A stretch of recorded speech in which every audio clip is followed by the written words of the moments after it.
back once again to the Direbear Adventuring Company. It is Saturday. It's Saturday. We love a good Saturday. Which means it is time for the Stolen Cities to once again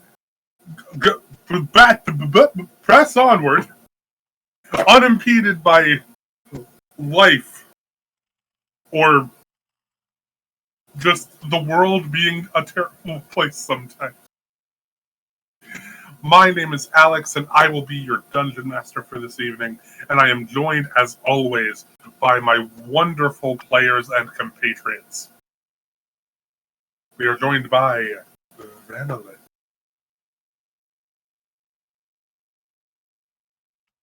Cross, Ralakan, and everyone's favorite robot backpack. Oh, yeah. Oh, yeah. We love Jason out here. In this house, we love and support Jason. If you don't love and support Jason, your pronouns are about to be was, were.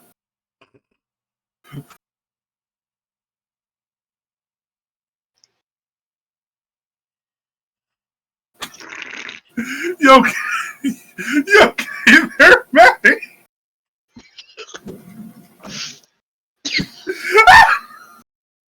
I think Maddie should take two. We haven't even left for 5 minutes and I'm already done! Can I be they was? No, Waffle! No, you can't be they was! Oh my god. We... Imagine having your pronouns be was, were because you are no longer being perceived due to death. Shit. God, I missed this.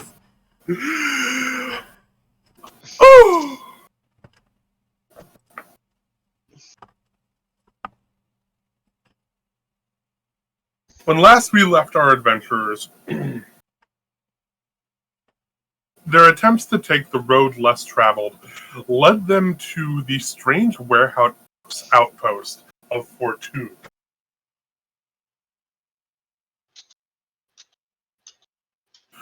Where the residents there informed them that Dwight's Expanse is quite a ways southward from where they are.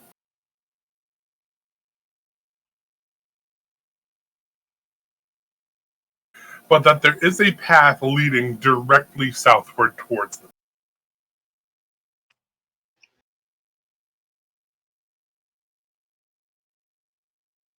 Unfortunately, it will not take you very long to get there from here.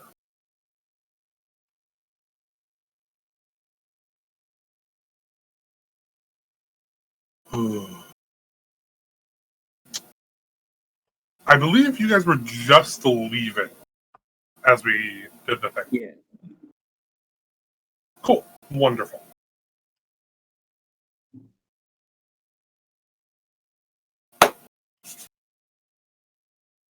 So who's driving? I am. No! Ral raised his hand. Ral raised his hand first. Oh, well. This is exactly why I raised my hand. Again. Like Cross could see. Not The fact letting that the raised... blind man drive the car. Which, if I remember correctly, didn't we have a Volkswagen Beetle? Yes. Because we're nerds and we were just like, we need Because a we're punch cool. buggy. It is a blue bug, though in this world it is called a cord. Company that makes them is called Cord. I hate it here. Don't worry, that's a very deep cut joke that I'm sure one of you will get.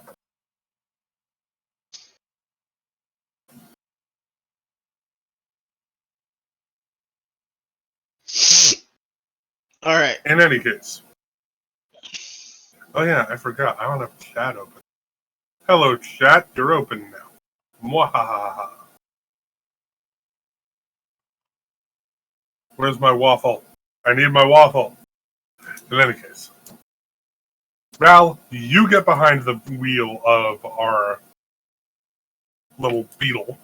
Jason, you're on top as per usual. Cross, you're in the back. We're playing double dash, and you're just kind of like the one in the back.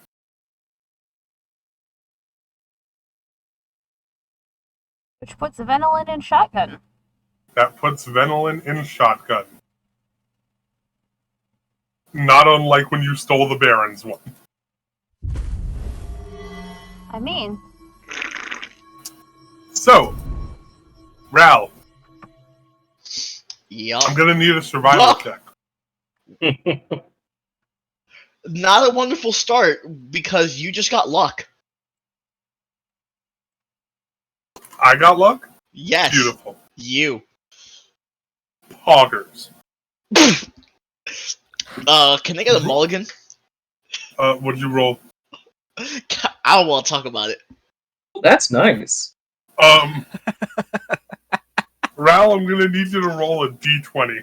did you just crash our car? We just got started. Listen, let's not get into semantics on who did what and what happened with this. Oh my god. He's gonna. Spaz, roll me a d20. I love just it here. did. I rolled- Did you roll another one? No! What'd you roll? He rolled My a 5. intelligence is the number that comes after 4. 3? Wrong way. Hello, Wrong way. sir! Hello! See, here's the, After 4! After! see, here's the thing, Spaz. It's No, after if no. you're counting backwards. See, here's the problem, Spaz. Ral's an idiot. So for all I know, he thinks that does come after 4. No, I'm a fool, not an idiot. If you were a There's fool, wouldn't that mean your wisdom score would be really low? And you're a ranger, so that might explain a lot. No, my intelligence is 11. I act the fool. I'm not an idiot. Sure, Fair enough. let's go with that.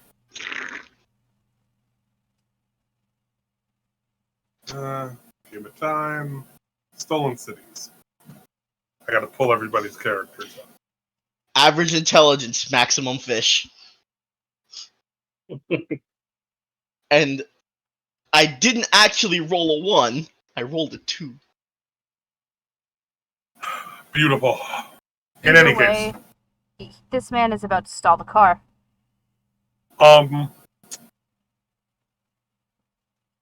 Ral,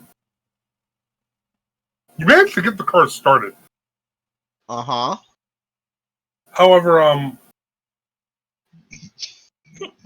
for some reason, as you're like wondering what to do here, because you definitely didn't see Venolin drive the car earlier, your mind harkens back to this old pre-uprising cartoon you saw as a young sapling. And your first instinct is to floor it. No. Floor it? No. No, don't. no. Floor it? No, no, no, no, no, no, no. Floor it! 1924? Is the movie Who Framed Roger Rabbit? I did say cartoon, I did not say movie. And the goal was SpongeBob. But Who Framed Roger Rabbit works just as well. I was saying Roger I hate Rabbit it is technically part cartoon, so technically. I'm not going to say you're wrong, but also I've only seen that movie once. I hate it here. Cool World, in terms of 3D, 2D hybrid movies, Cool World Supremacy. Anywho.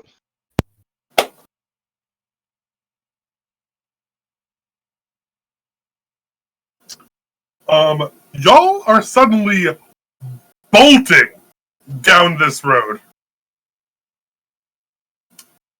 And Val, it is a wonder that you are able to keep this thing straight given how fast you are going.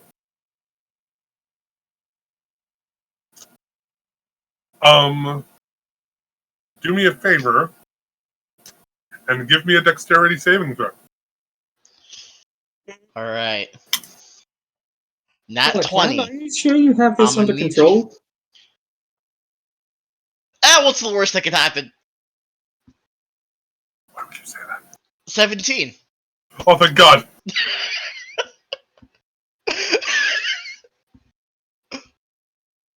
I love that the immortal voiced the words, "What's the worst that could happen?" as if he doesn't have two very mortal beings in the vehicle with him.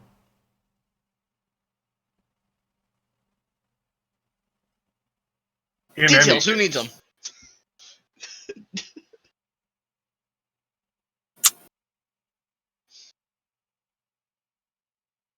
Venelin, you are quite disturbed by this development, especially considering that you have the map given to you by one of the two heads of Fortune, and you know that there is a turn coming up. Hey, Relican, you want Yep. to slow the fuck down?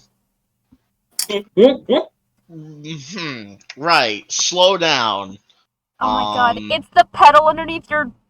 Wait, hold on. Is this a standard? Is this a standard, Alex? Because it determines what I tell him next. There are 3 pedals. It's the pedal in the center! For the love of God, you need to slow down! I had to clarify it, because if I just said the pedal on the left, then he was just gonna put the clutch in. So you want me to hit the pedal in the middle, is that what you're saying, right? I want you to ease off of the pedal that your foot is on, which is the farmost right one, and I want you to slowly apply pressure to the one in the middle. Spaz, I want you to slow down, not bring us to an immediate halt that would throw Jason off the roof. Incoming left at 300 meters. Fuck off! You don't have the...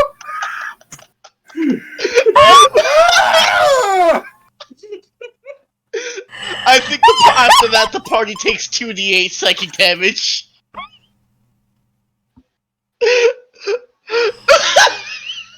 Oh my Jesus Christ. 9 psychic damage. Fair enough. Fuck. Okay, I don't have a special on yet. No, that's not in the cards just yet. So I do properly, logically, grammatically slow the car down. Dramatic?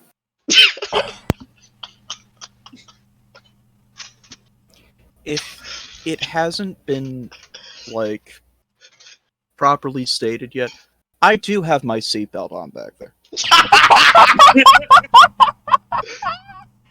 I'm glad we have that information. Absolutely, completely unaware of what the hell's going on, just hearing both of them panic. Buckle up. He Every just calmly pulls his seatbelt on. Oh my god. Meanwhile, Venelin is just trying not to just murder Valakan while he's driving. I have a feeling at certain points in the campaign, like later on, I'm just gonna end up being like that one alien in Men in Black where you just shoot my head off and it'll just regrow. Well, I didn't think about that before, but I am now.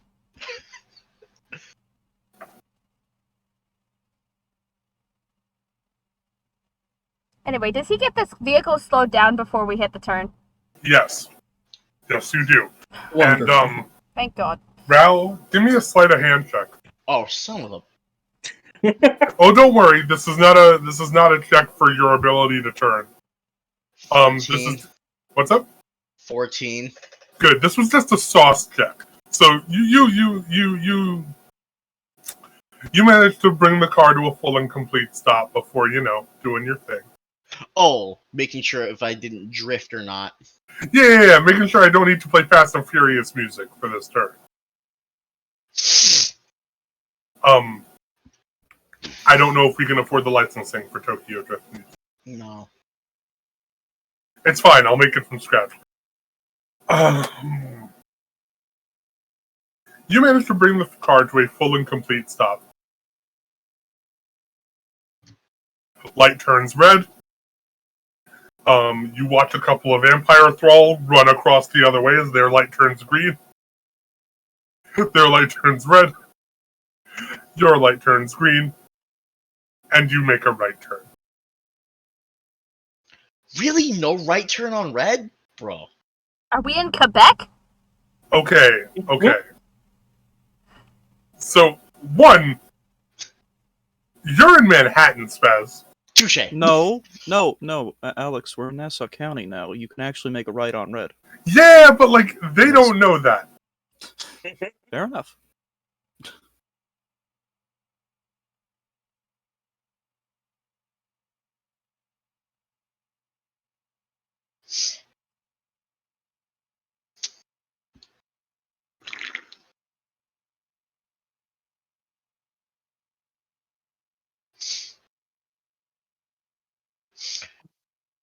Well, we are on the way. You guys make your way down this long, winding road. So you can see several more very large buildings that look even bigger than your house, Venelin. These things look tall enough to house hundreds of people. Some of them look like proper kind of apartment-looking buildings like your house was. Some of them more resemble warehouses like Fortune, though significantly smaller. And some still have ornate, sort of jovial architecture that you find more resemble some of the restaurants you guys found in New Manhattan.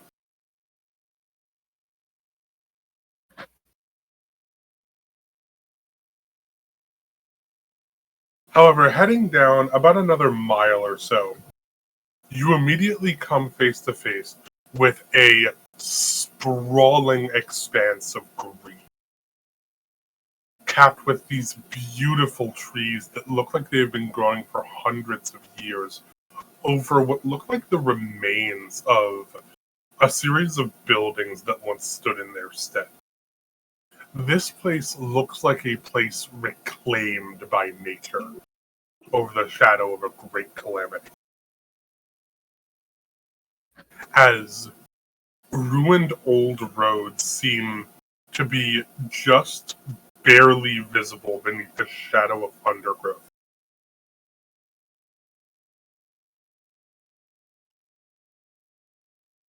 And what were once a series of barred gates preventing access to the area are very clearly being taken over by vines and roots and growing trees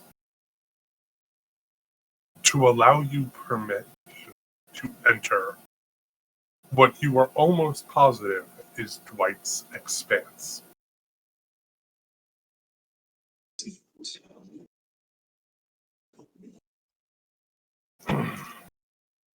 Despite the beauteous nature of this area,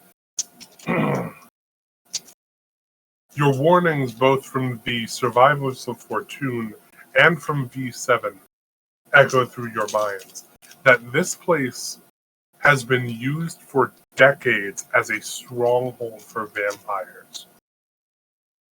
The last such stronghold before a massive wall erected across the island.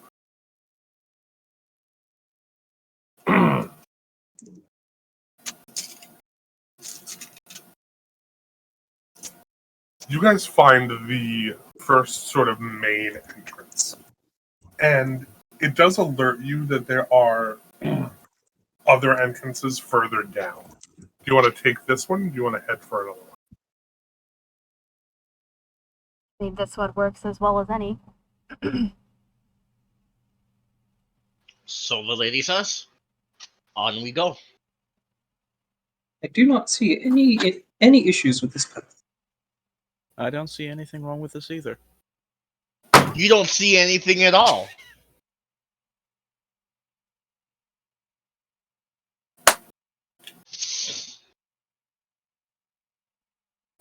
Sorry if that came out as snappy. You know, It's fine. I wonder, like, is this gonna be like just this big fake out? We've believed Cross is blind the entire time, and then it's gonna be revealed at the very end he actually wasn't, and he's just an asshole. It's just like, what? You expected me to do all that duck hunt blind?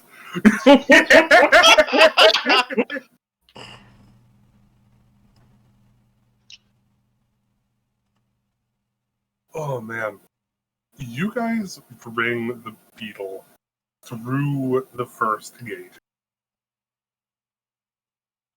And there seem to be a series of different roads headed to different parts of the park. However, the only one that seems to be well tended leads to the southernmost part of the park.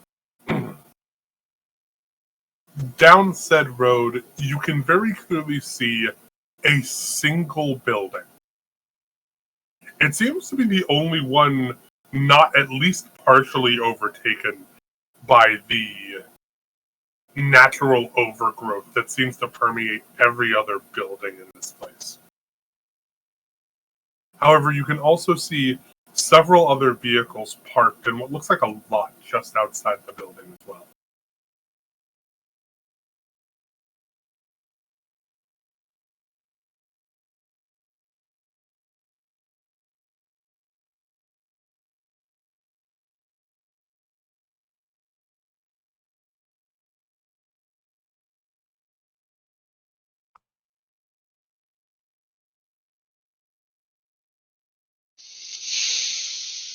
Huh. Um.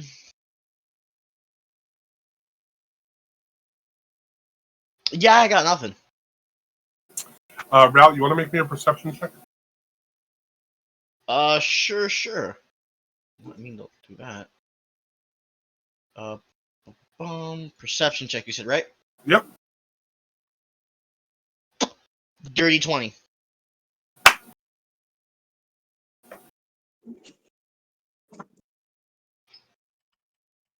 You sort of check through the other paths quickly. As, while they are very clearly overgrown, they are not so bad as to make them untreadable by your vehicle. One of them leads further northeast, kind of leaning a bit back the way you came while still entering into the area of the park. And this area is particularly wooded. Cross, you can sense a faint aura emanating from this area, almost completely overtaken by old oaks and firs. There's a path heading straight east into what looks like an abandoned and mostly overtaken building. You can see several pits carved into the ground outside of this building. And you're not sure if they're traps or something meant for another purpose entirely, as they seem large enough to fit several of your vehicle in a way that most traps constructed in such a manner would not be this big. Alternatively, the southeast path that leads to that building, once again, very well trodden, very well maintained. You can even see kind of like tables and chairs set out along the path, as though people use these kind of for leisure at points.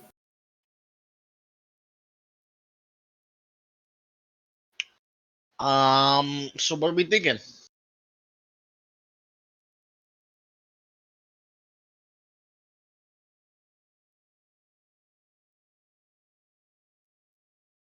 I kind of like describe the situation to the party and ask.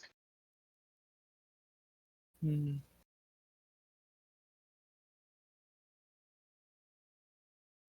Just park and go in.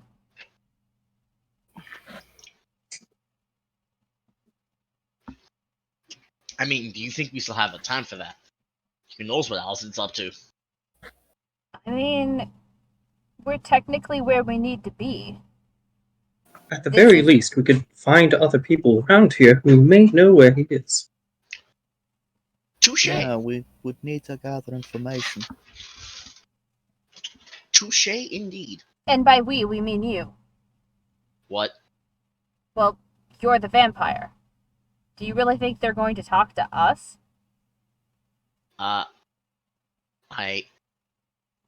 Shit, you're right. Ralakan agrees with the plan, does not realize he's the fucking the hinge of the plan. Shit. And apparently, after learning that elf blood is a bit of a delicacy to them, and a very rare commodity at that, I don't really feel too comfortable going in there either.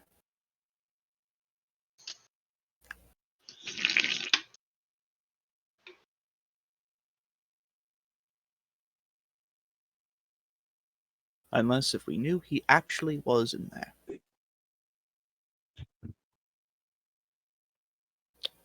If you would like, I can come along with you. I do not know if these vampires have any sort of ill will against automatons such as myself, as I was merely built just to take care of bedroom.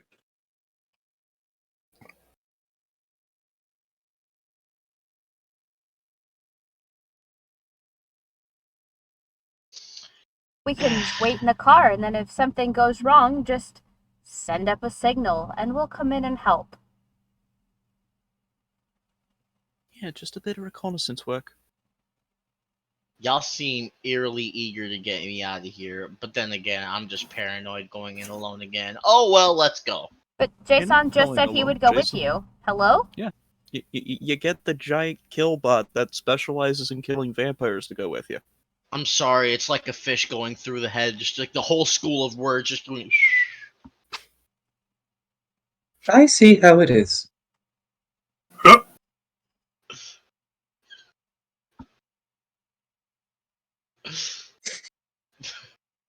Good job, Ralakan. You hurt his feelings. I don't want to get into discussion of whether or not robots have feelings. You know what? I'm not sober enough for that. Alan Turing's a vampire. In this world, or are we talking like historically? I feel like that's a fair question!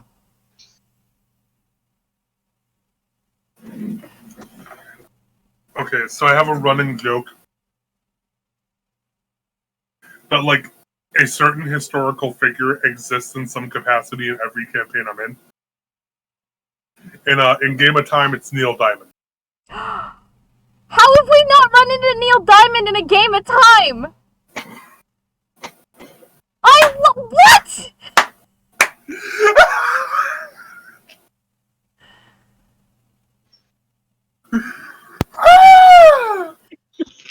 Same reason you haven't run into any elves. Damn it!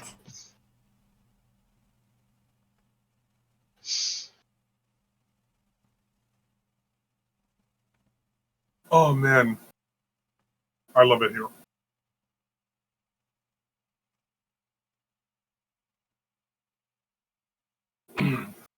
In any case, Ralakan, will you accept Jason's assistance or no?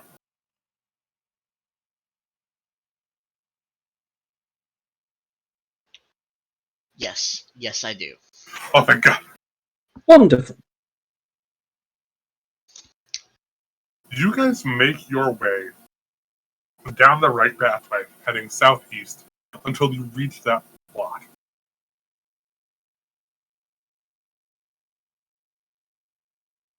You can hear the faint rumble of hubbub happening within the building. And Ral, you swing the first door open to find another sprawling warehouse-like area, not much different from 4-2.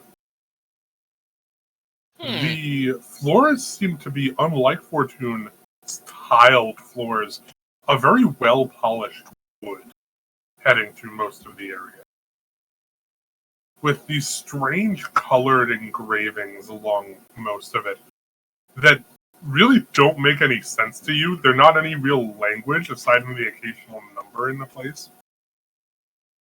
But they don't seem to be too important to the vampires either, as you can see them in a very similar kind of mess hall-like structure.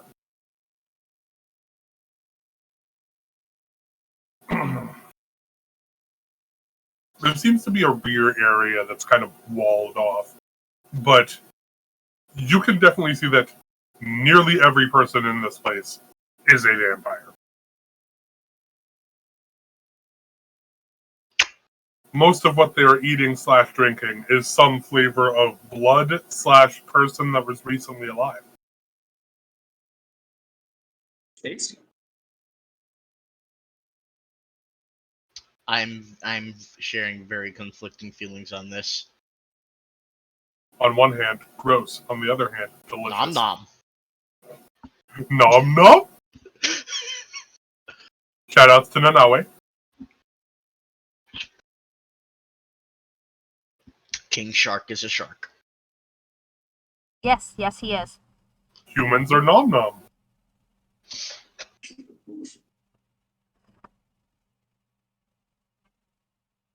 Some of them look at you a bit weirdly. A bit less at you and more at Jason and the fact that you're bringing them with you. Oh, he's not a backpack right now? Oh, Jason, are you a backpack right now? Nope.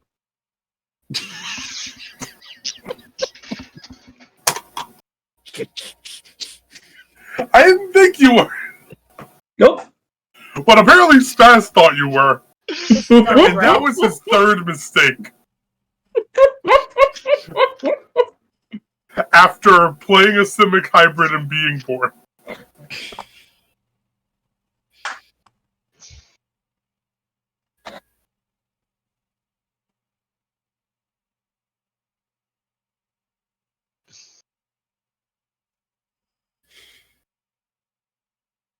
So, Stas? Malachi? Yeah. What do you do? If you would like, I can save you a seat while you go get something to eat.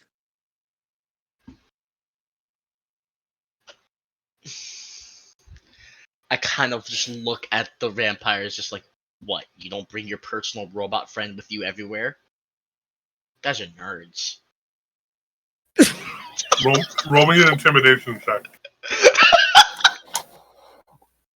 Him, he's gonna get himself killed, and he's the immortal one.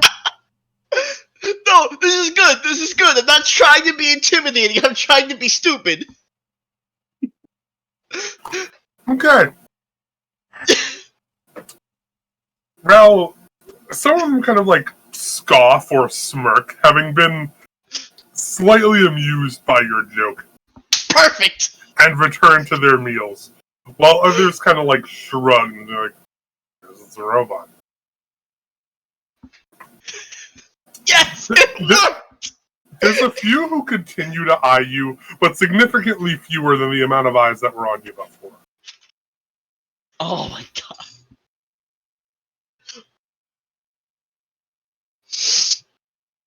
He gets it done again.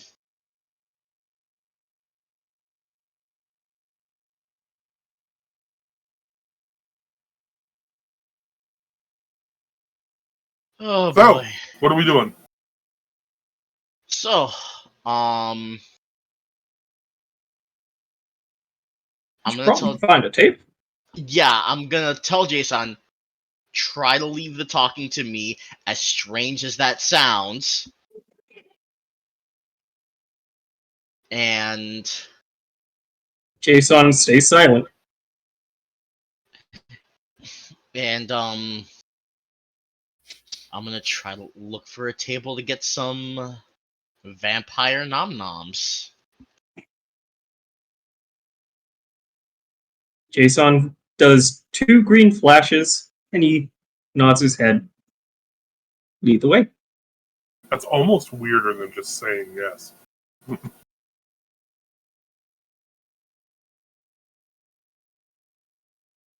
Oh my lord. I love all of you. Well, the mess hall in this area is not unlike one that you've encountered in Madengard or New Manhattan or Fortune.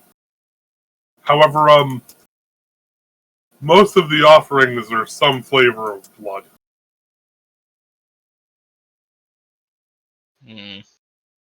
There's blood, there's human blood, there's some selections of animal blood, if you're like tithing at the moment.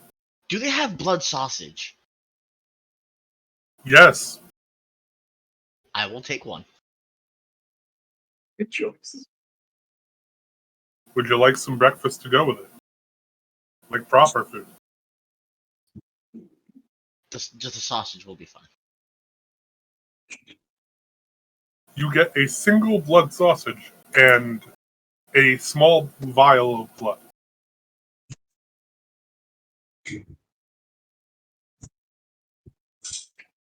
Tell me, how long has it been since the last time you drank? It would have been just before we left. Okay, good. So about a day and a half. You're not itching for it yet, but it definitely looks pretty delectable about it.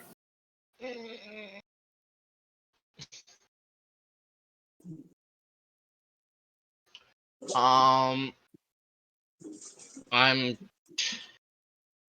gonna drink.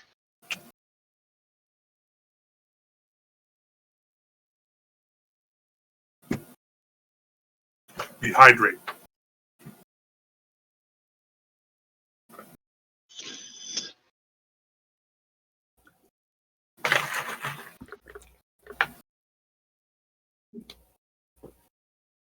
And as you're taking a drink of your first thing of blood in a few days, it is very satisfying and cathartic.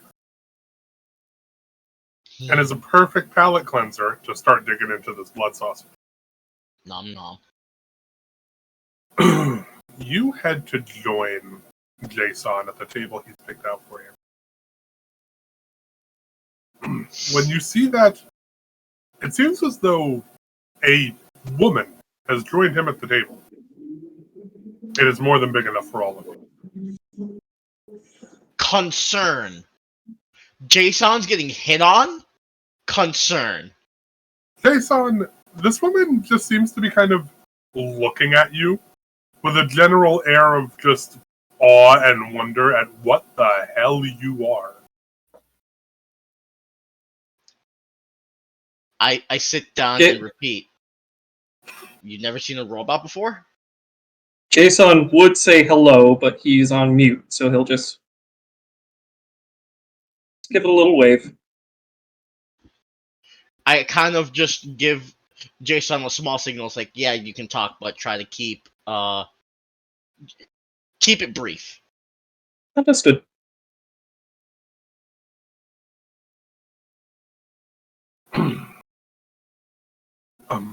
Not one so advanced, no.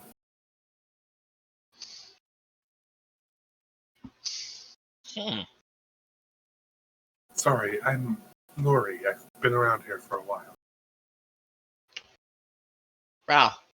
It's my friend Jason. Just Pleasure to meet you.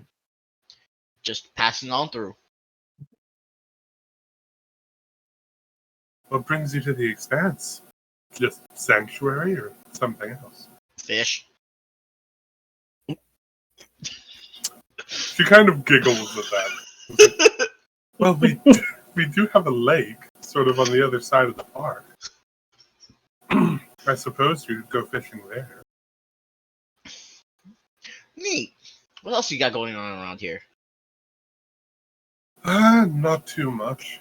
Most of the people here have kind of just been off to the wayside. It's been interesting how this place has changed, especially over the past few decades. Oh, What's been going on? Well, the place first started as an outpost, planning a sort of counterattack on the wall and the humans beyond it. But I don't know, it seems as the decades have passed and a few attempts failed. It seems like most of the other vampires here, though great warriors many of them are, don't seem to have taken much of an interest in doing so anymore. Hmm. Every so often, some hothead will come through insisting on doing the same, but not much really gets done. They just seem very resigned. Hmm. And the humans on the other side of the wall, they don't come to attack you guys either? They tend to keep after their own, especially since the wall was built.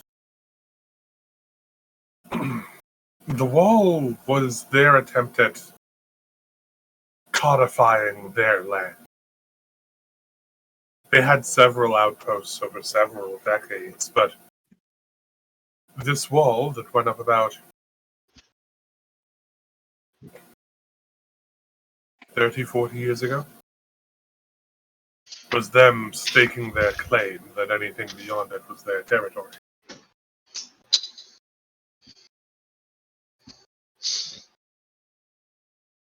Kind of sounds like we vampires got the wrong end of the deal. Well, to be fair, we do,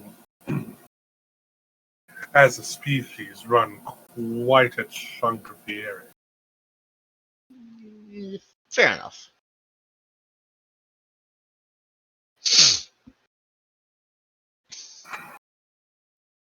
But that is quite the food source that we seem to simply be sitting on.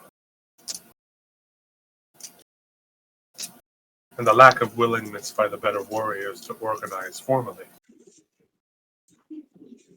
tends to inspire some vitriol from some others. I don't know. I've seen some pretty nasty humans.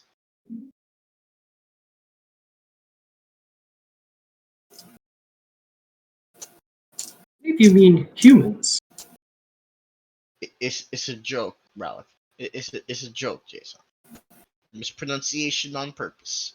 Understood. And she kind of just leans forward on the table with her head in her hands, as though to imply that she would like you to tell her about it.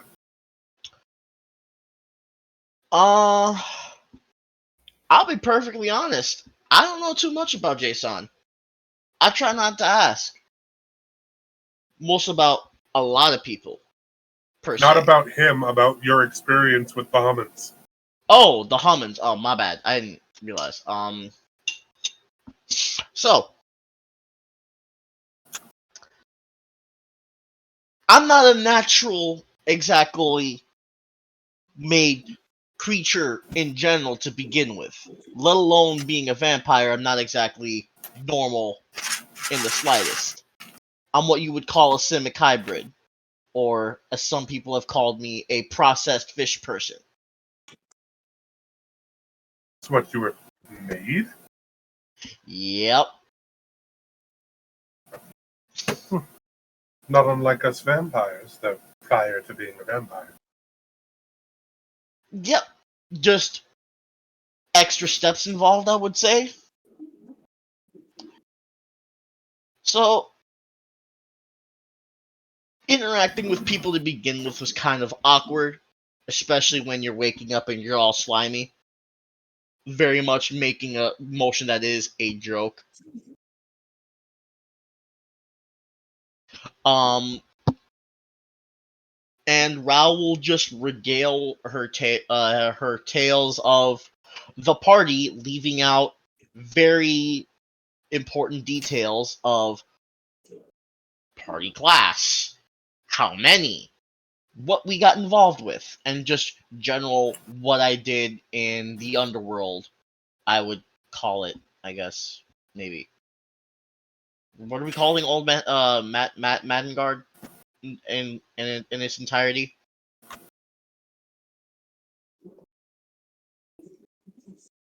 Y'all don't really have a name for it.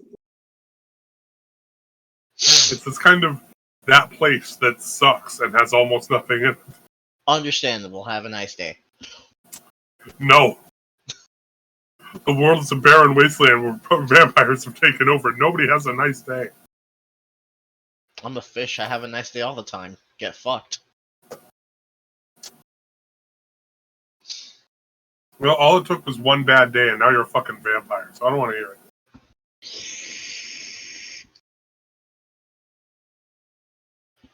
He's not wrong. Yeah. Unfog your fucking glasses and tell me where the lie is. Details. Who needs them?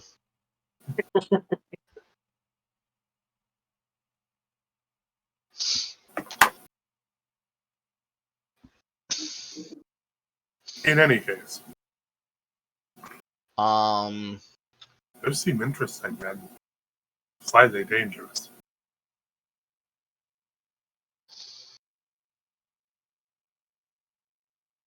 Sometimes the best fun is around danger. You know what they say: the closer you are from danger, the further you are from harm.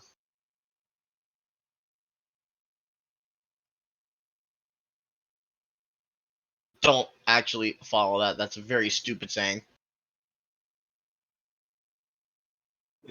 It sounds that way. She kind of giggles.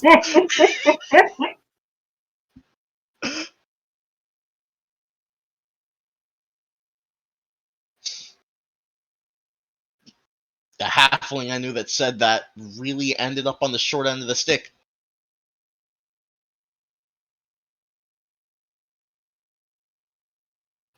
Must have been a really short stick. It's a very tall stick, actually. You could say it had a beard. That is not from an anime. It is actually not from an anime. It is from a movie. And a legitimate halfling said it. Mm-hmm. I'm going to pretend to know what you're talking about. And You wouldn't know. she seems quite humored and amused by your...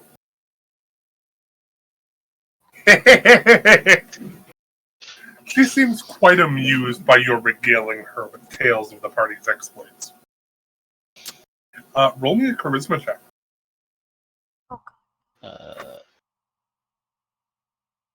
19.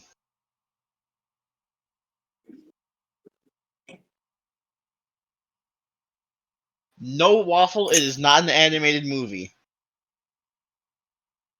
5 gifted subs if someone finds out before that's not in this chat. That's not in the party. I'm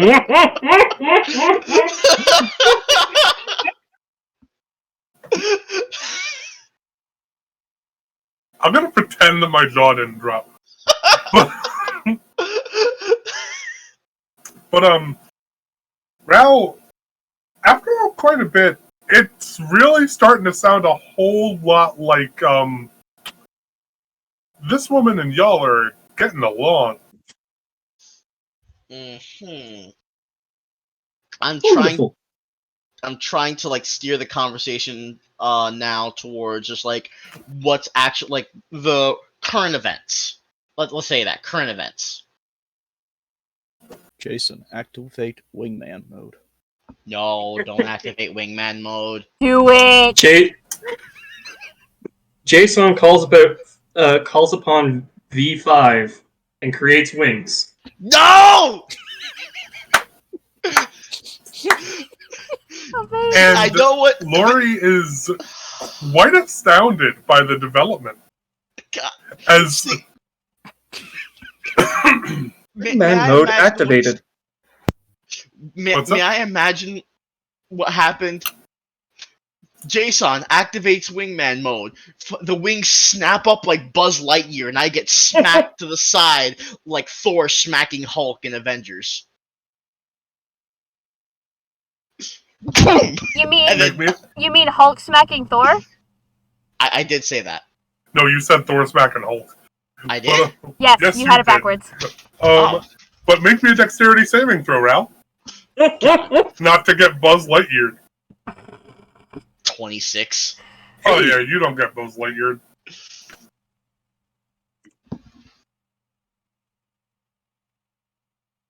We need to talk about that mode. Understood. Where do you need to fly to?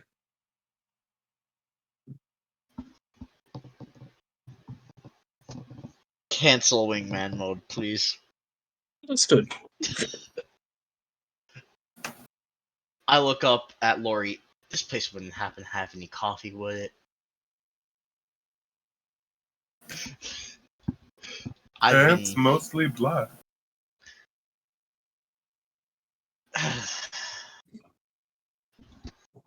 And so far as current events, a few months ago, a small party, 3, maybe 4, attempted to go over the wall, but never came back.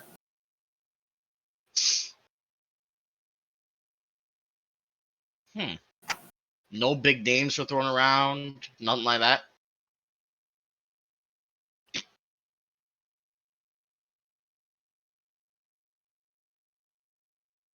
Yeah, they mentioned something about going to the sky or something like that, but very little otherwise. I suppose they were talking about, dying glorious deaths or something. Or attacking birds. Or attacking birds. Birds are quite annoying. Oh my god, she also hates birds. Holding myself back But why from would you? the cartoon. Ralakan's just seeing this lady with like the hearts all around, has like a soft filter. They pick at your food before it decomposes, and it's slightly cumbersome.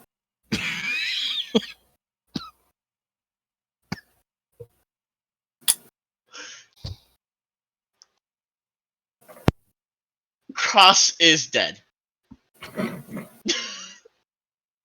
He's been dead for a while now.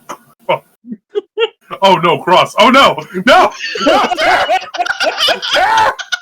No!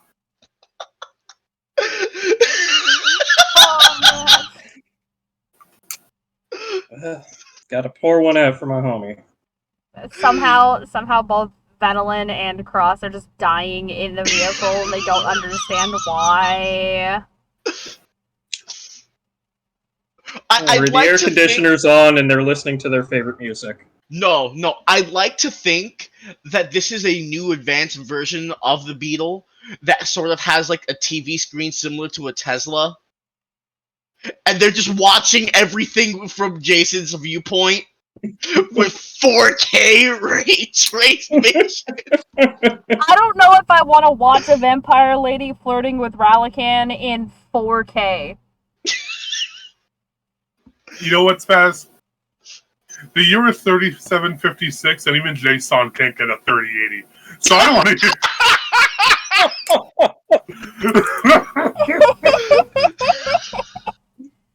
Oh my god. Why are we like this? Honestly? Like, why are we like this? Because it's great. You're right, Waffle, we do need 8K. 4K is crap. We're in the future. Fam, y'all got gigabit vision now. It's not K, it's G at this point. 2020 vision? Fuck that shit. I want 8080 vision, and that sounds awful. Like, that sounds like you might as well be blind. You know what? I'm glad that I, one of the few non-glasses wearing people, did not say that. Well, you know what they say, hindsight is 2020. I'm glad I left that to Deadpool Zarya cosplay over here.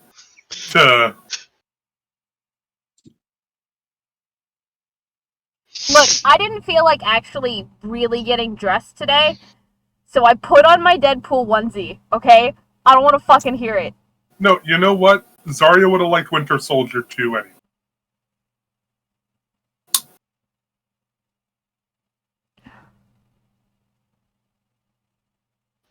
Off topic. I need to find myself a Captain America onesie for Christmas this year. Off I'm topic. surprised you didn't already have End one. my suffering. I did not already own one. But I need one even if I Body have to make pillow it joke. myself.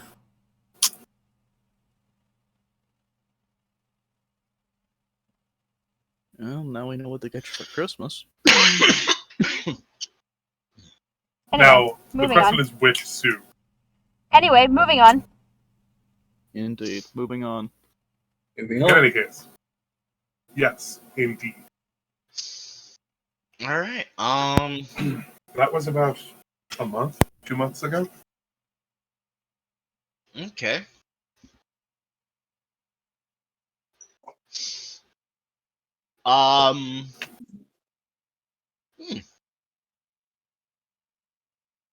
Well, nothing crazy while I stay here for a few days. What's the local game like? Like any deer, hunter, bear, humans? The humans do send out hunting parties every once in a while. Because bears and deer do flock around near the wall, where the vampires tend not to tread too close. Mm. So if you'd like to intercept a hunting party, I suppose you could do so. Just, I'd be careful. They have old weapons back there. Huh?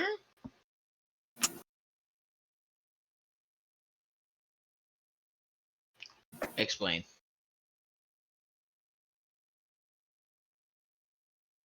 Well, one of the surviving buildings that they managed to reclaim was something of an armory,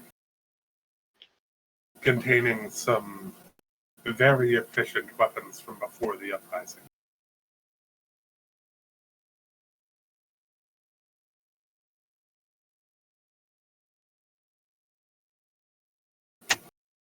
Oh, that's right. You're rather young, aren't you? Being a simian hybrid or something. Simic. Simian means monkey. I know that much, right? I think. That's correct. Thank you. In any case. So they have really anti-vampire weapons. Cool, great.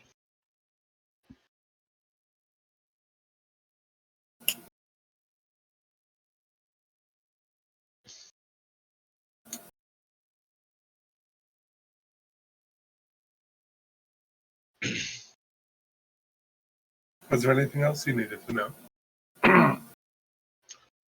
No, that's really answered all my questions. I'll see you around.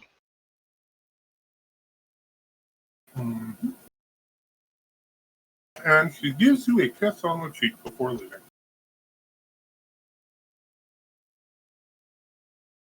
Not a word.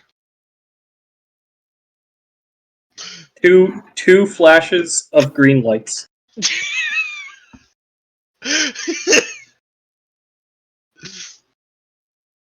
And I'm just gonna finish up the blood and blood sausage and head back to the rest of the party. Party, it's been about a half hour, maybe 45 minutes. Ross, how badly do you think he's fucked it up? Yeah, I have a bit more faith in him than that. I mean, sure. I would be inclined to have the same opinion, except, I mean, have we ever heard him successfully talk to somebody to get information? It is at that I mean, point. loads of times we've managed to hear it.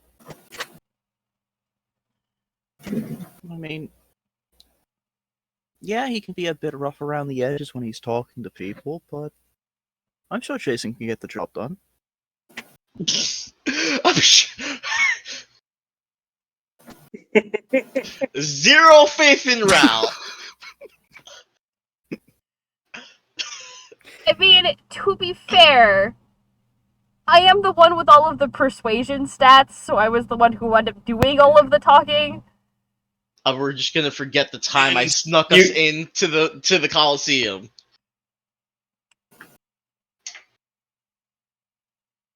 You did Okay. tell Jason to keep it mostly quiet. So I'll let you do the talking. Okay, to be fair, Spaz, it's been a long time since we've played. Yeah. I did indeed forget the time that you talked talked our way into the Coliseum. I apologize. Veteran statements still stand. Understandable. Have a nice day. But, I mean, I'm sure it'll be fine. Yeah. Not to, jinx it or anything, but what could possibly go wrong? He's a vampire in a room full of vampires.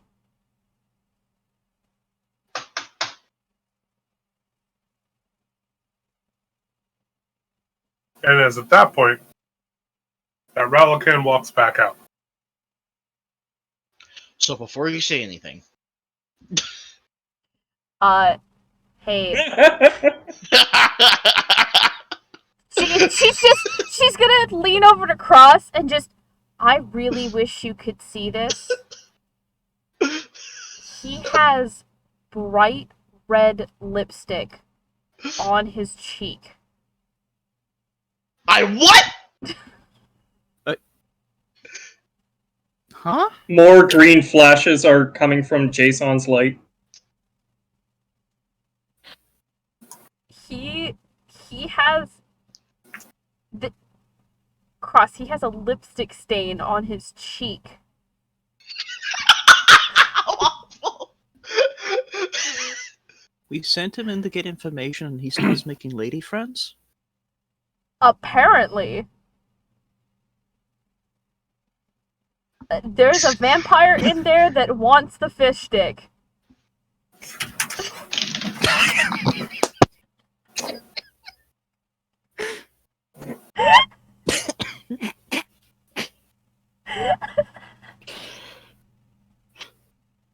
You got both the DM and Relican with that one?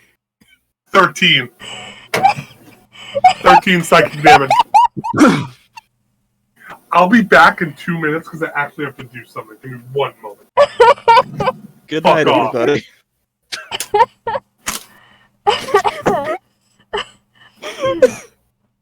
She's just gonna roll down the window and look up at Ralakan, just like chin in her hand and elbow on the window, and just, so, how was she?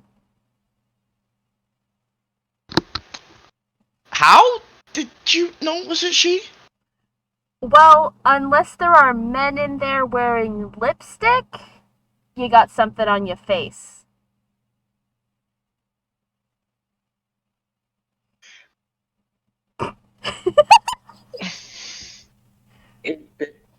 I mean, my counter argument was there were a lot of men drinking blood, but then again, that would raise further questions. And I'm just gonna sit. I'm just. I need to take a lap. Ralakan's just gonna go for a walk.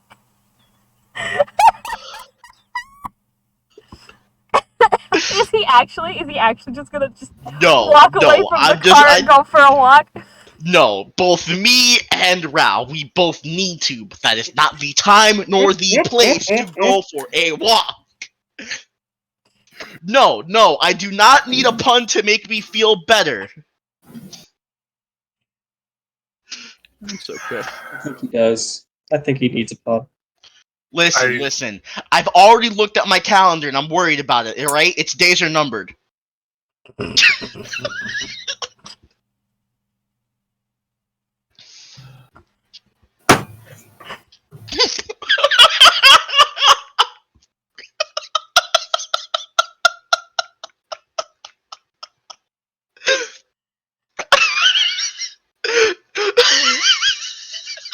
Waffle.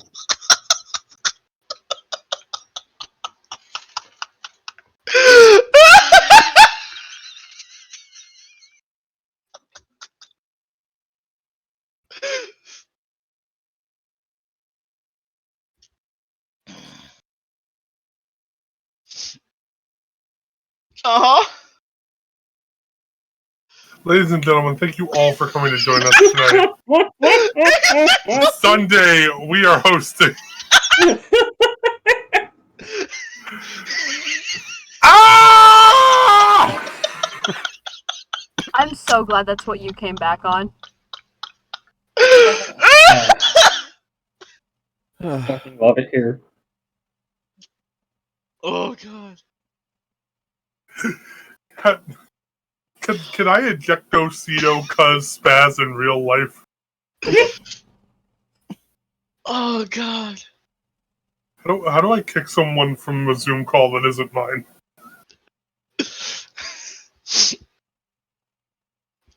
Alright. That being said, Spaz, Spaz did you learned the lady sorry. liked Ralicant, did you manage to get any information, or were you captivated by the vampiric beauty on the inside? This is a legitimate question, and I'm not throwing shade at you.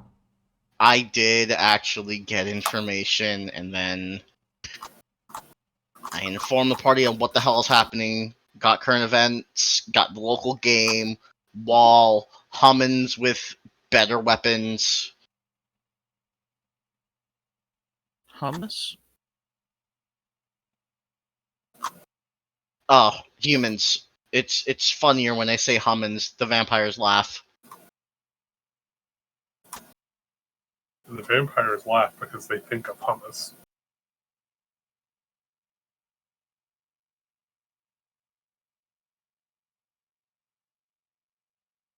Oh man. Ral learned a woman liked him and just started floundering.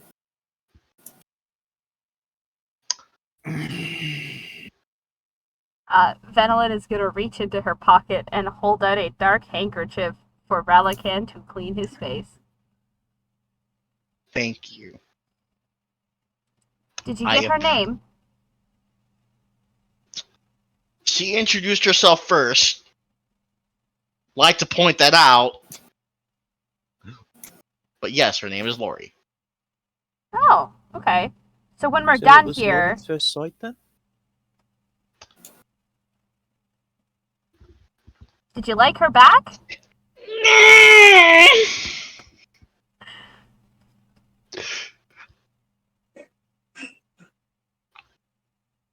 Look, man, this is. I thought the calendar joke was bad. The blind monk saying love at first sight.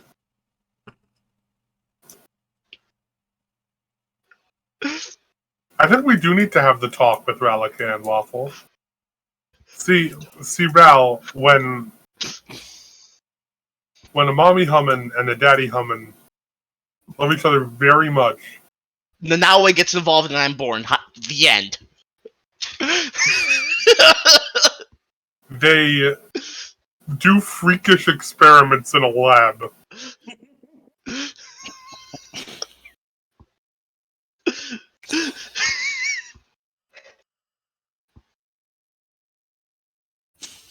Where they combine human DNA with a bunch of different fish and a dash of salt. Fuck you. Not today. And you are born. Now, thankfully, society has evolved since then. We don't add the salt. Anywho.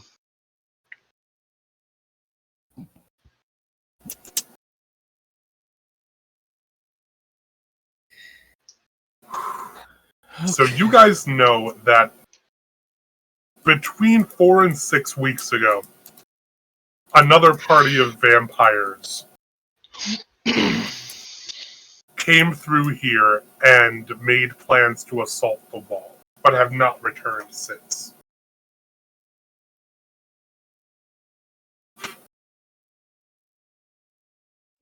To maybe get a description of these vampires, Relican?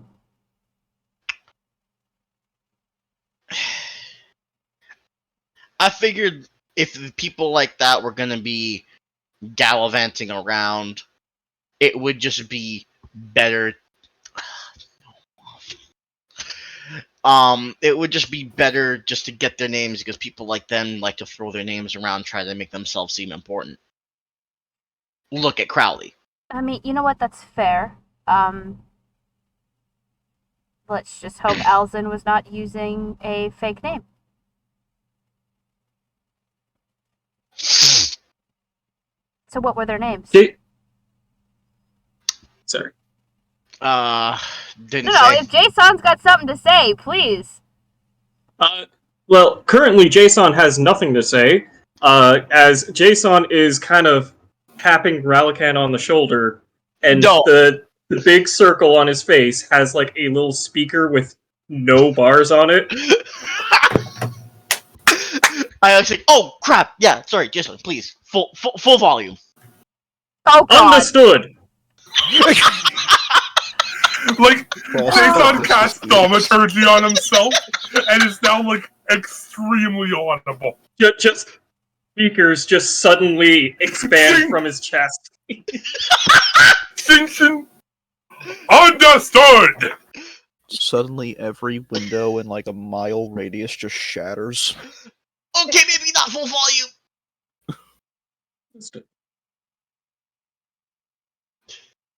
Now, unfortunately, I was under command not to speak so much while we were in there, so we didn't get much of a chance to learn much of, if anybody has heard of Alzum or what this party might be, who this party may have consisted of. However, DM, Yes. have we noticed anybody who looks like they might be like an authoritative figure, like maybe a guard or like a chieftain or anything around here? Not in the mess hall, though you did notice some guards, like, standing watch outside the complex proper. Okay. Perhaps something regarding this particular instance. It might be wise to get in touch with one of the guards, as they would probably have, other than the resistance, of course, probably the best set of knowledge regarding this issue.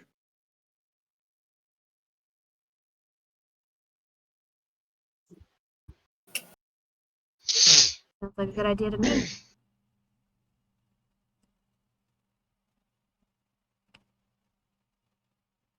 So who else did you talk to, Ralph? You must have been talking to a lot of people. Eh.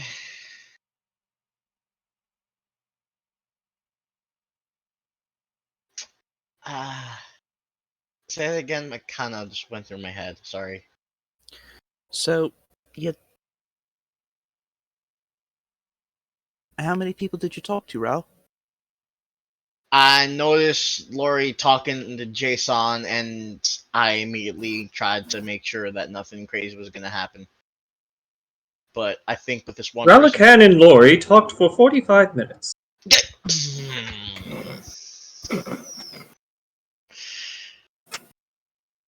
So you didn't bother to ask anybody else about what was going on?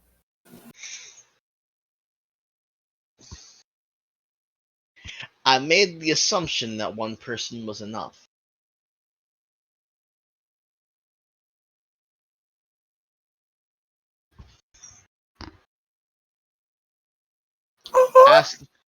Asking too many people would have been Suspicious.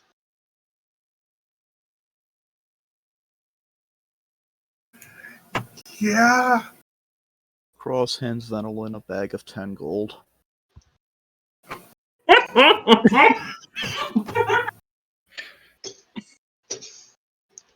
I can't take the strong slurp out of my can anymore.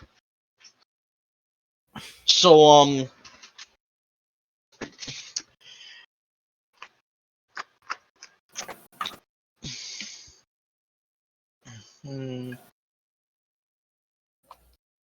just gonna.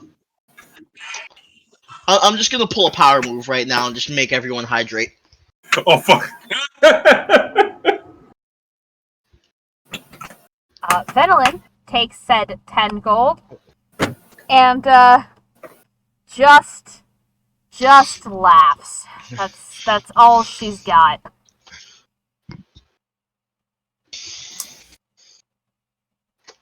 Oh, looks No, like no. Anthony again. Hydrate some God more. damn it! Like a good vampire.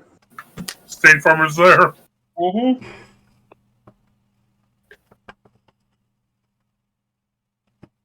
Come on, we can't be doing puns when people are drinking. That's how you wind up with whatever the hell it is that you're drinking all over your electronics.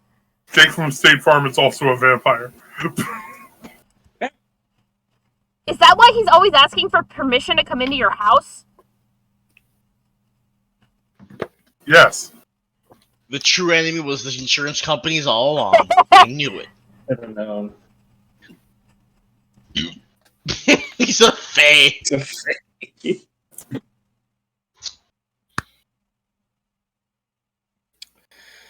Okay, well, I guess more information needs to be gathered. They are also known as the Good Neighbors. Damn, Jake from State Farm is in fact a Fae. True. He's head of the Fae Court of... He's just Kieran's boss.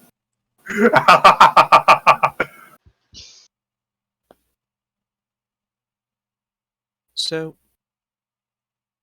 guess we still have a bit more information to gather then. That's We okay. can gather that throughout the days. Now the hard part is keeping you two safe. Really. Keeping me, a well-known hunter of vampires, safe. Are Can you you sure? take on a? Can you take a fortress of vampires I could, with proper planning. without the planning? Do I look like an idiot?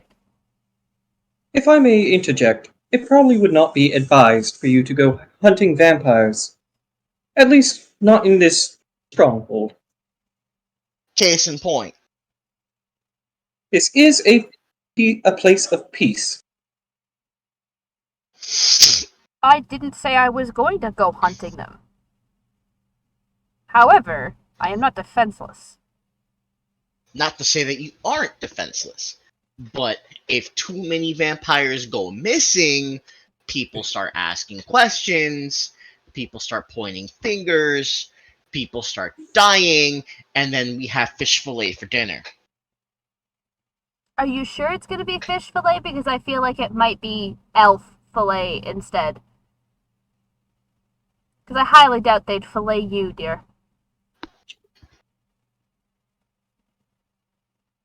Oh no, you guys are the desserts. It is. Excuse you, I am a whole ass meal, and I'm gonna need you to You- just. Maddie. Venolin, it's 3756. You don't have a concept of what horny on Maine is. Please. Perhaps, maybe we could find some sort of structure or ruin area that's probably not being used that we could hide out in while you continue to gather more information.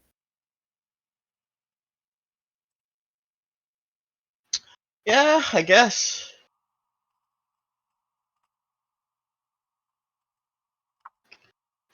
Let me go back inside and ask for a map just to see where I can camp out. Well, you did definitely see that old abandoned building partially taken over by undergrowth Oh, on your way here. let me get a map anyway. Anything for an excuse to see your girlfriend. We're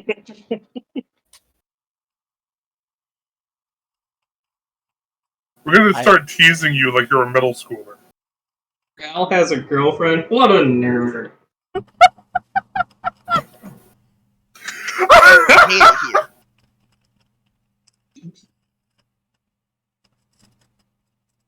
Yes, but we do it out of love. You know, all vampire racism aside, we want Rallycan to be happy. Yeah, no, this is actually a very good thing. Has Ral... I mean, like, what was it, like, only, like, 3-4 weeks ago, Ralakan was having that whole, like, Existential life crisis that actually led him to wanting to become a vampire because he was worried that he was going to be dying alone.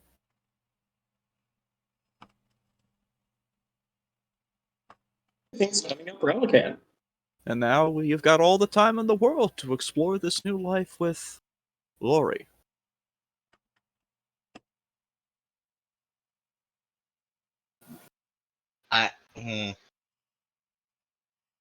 Who has accepted you for who you are.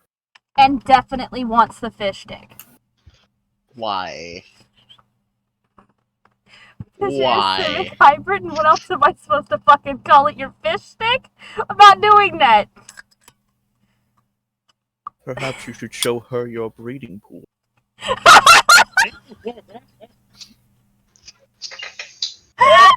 I didn't say it!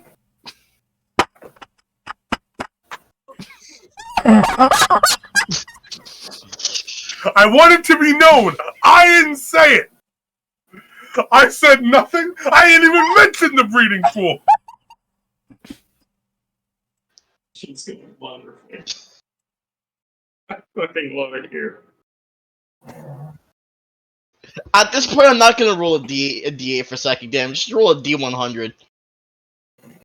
64 points of damage. I'm dead. Good night, everybody. See, if it was 69, I would have laughed. If it was, I would have actually gotten up and taken a lap. I would have walked out of the whole building. Look, take the elevator, go downstairs, echo through that loud ass room. Take a deep breath. Scream. Touch some grass. Grass, New York City? You're joking. Anywho, there is a legitimate reason why I do want to go back inside and get a map.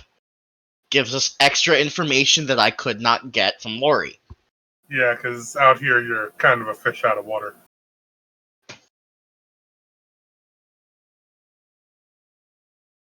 No.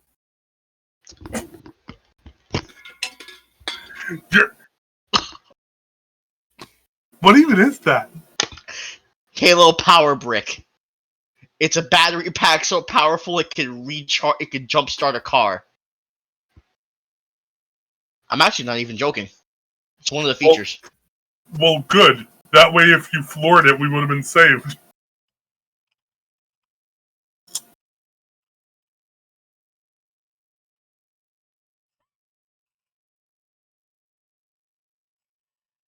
Oh my god, Waffle, I love you so fucking much.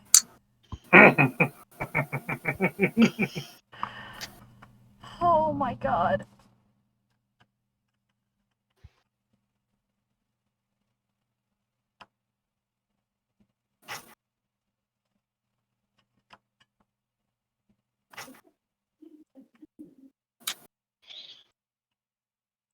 In any case.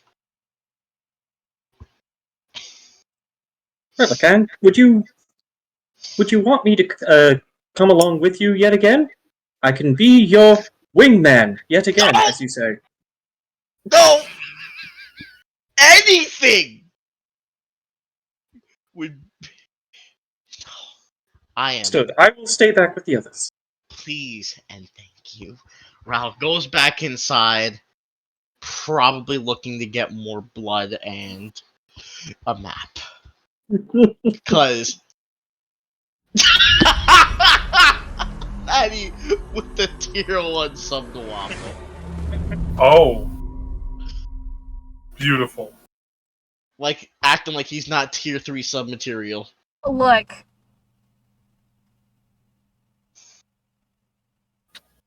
Tier 3 is a lot of money. I've only ever done it once, and it was for somebody I actually knew IRL. Understandable. Have a nice day. Not that I'm saying that Waffle isn't worth it. But I don't know Waffle IRL. Love them to pieces, but do not know them IRL, so...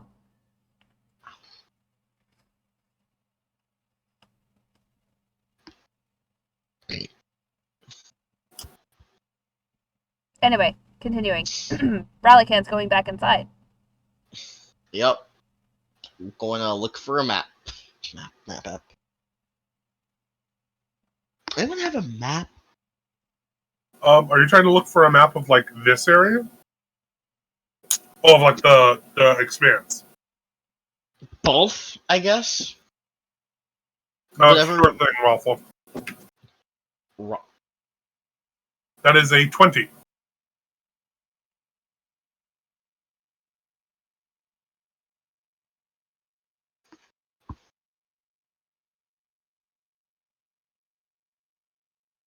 I'm sorry, when I asked the question, I thought that you responded to me also saying, sure thing, Raffle.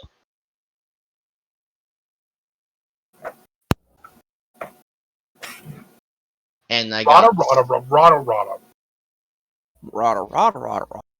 But you go inside, and after a few minutes of searching, you find a map on the wall detailing the areas of the Expanse.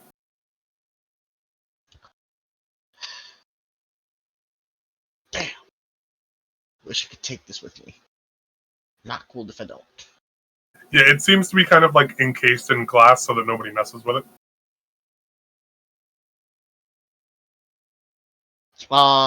That old building is marked down as the abandoned pool. While that wooded area to the left of where you guys entered is known as the Shroud.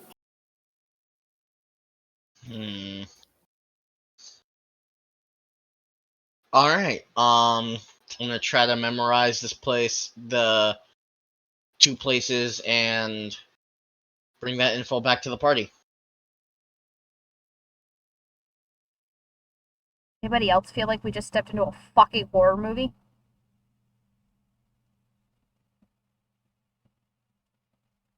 I think we're fine. Don't worry about it.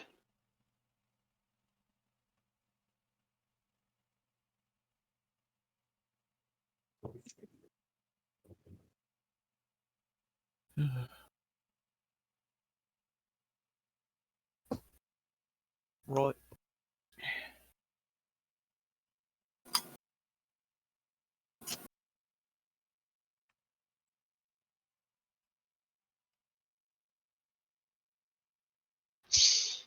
So, we've got 2 places to get to. We've got the abandoned pool and the Shroud.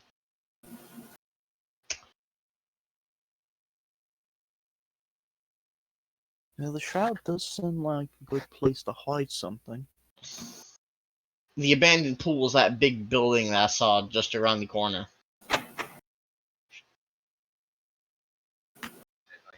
Oh shit, my bad, guys. I didn't mean to hit that button. I am so sorry. What did you do? What I hit a happened? button. I hit a button, something said something, I don't know. Discord did a thing. I'm doing... Ah! Didn't really hear anything, but okay. There's Sorry nothing about wrong. that. Discord did a thing. Well, we could probably set up camp in that abandoned building. Or we can go and investigate the shroud. Up to y'all, but it might be getting late. I want to pack in. Up to y'all. I don't know how long we've been out on the road, actually, so I can't make that assumption.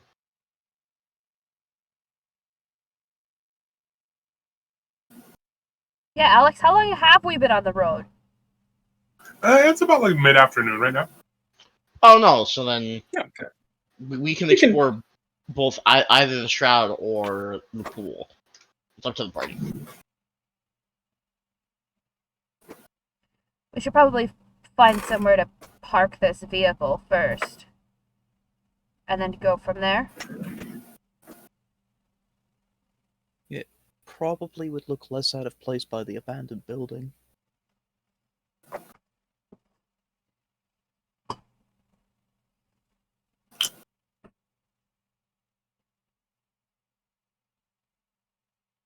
Come on, Hunter, you can do it. I believe in you. Rallocam.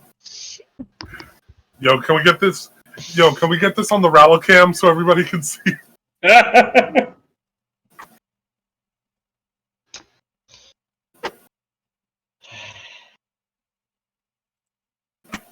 I don't want to take another can because I've had 2 already. I'm trying to behave. Emphasis on trying. Well, perhaps we can go to the abandoned pool. Ralakan and I can scout the building first, ensure that there is no other people or entities housing within it. And if it's all safe, we can settle for the night.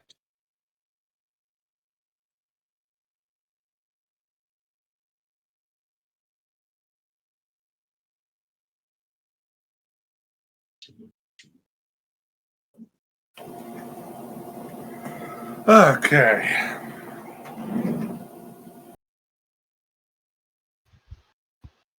That sound like a plan? That sounds like a plan.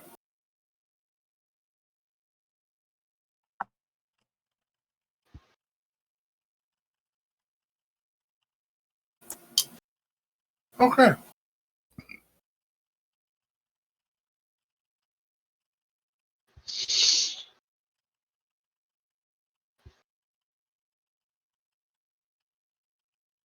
So y'all head a bit back the way you came, before taking the eastward path towards the abandoned building.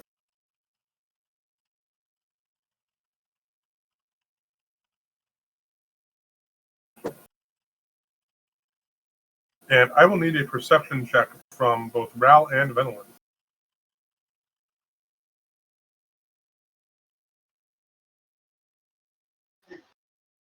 22. Oh, yeah. Please hold. I'm gonna do something I haven't done in months. Which is open my dice box.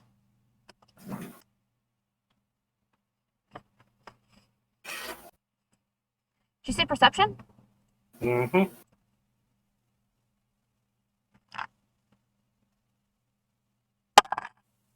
16.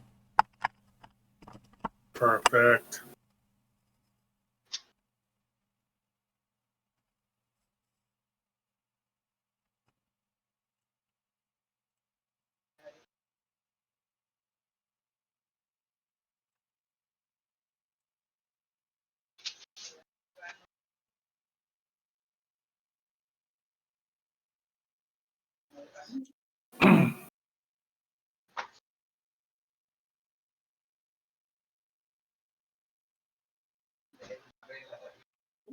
Okay.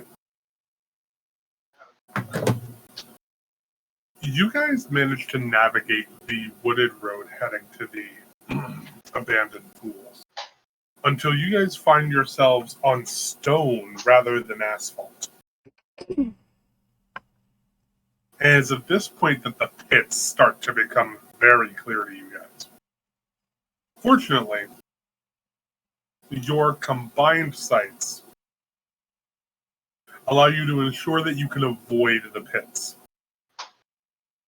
making your way from the beginning of the complex toward the entrance to this abandoned building.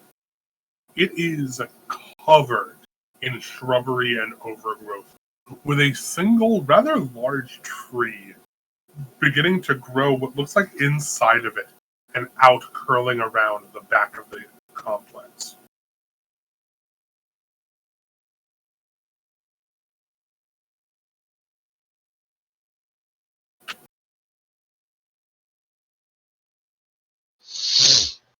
Hmm. Oh yeah, I completely forgot. Cross AD 100.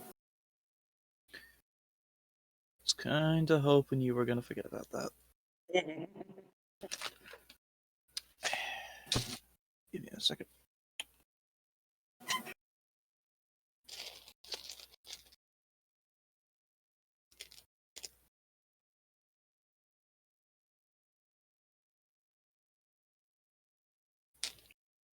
Yeah, you don't screw it.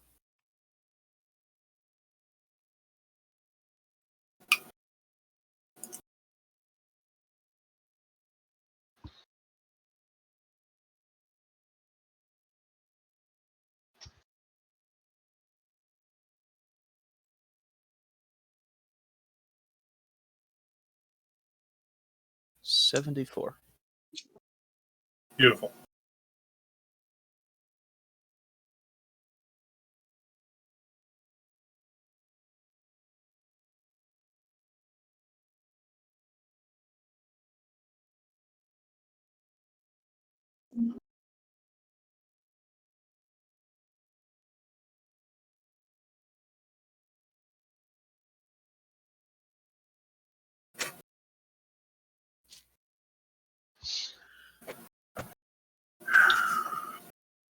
Okay. Who's entering this building? Guess I will. Yeah, us two. The boys are back in town.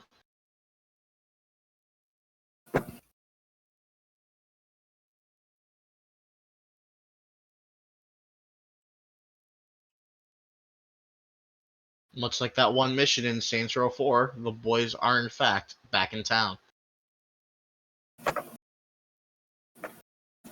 Boys going Oh. back to town. You guys open the double doors to this complex, and I will need a dexterity saving throw from each of you. Wonderful.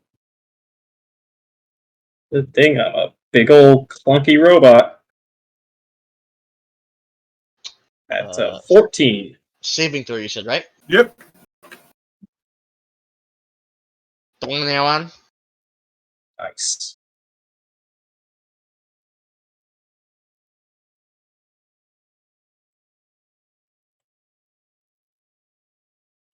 You guys open the door, and it looks as though the first bits of light in years shine on the entrance to this place. That can't smell good. So much so that you are immediately greeted by a loud cacophony of shrill, high-pitched shrieks.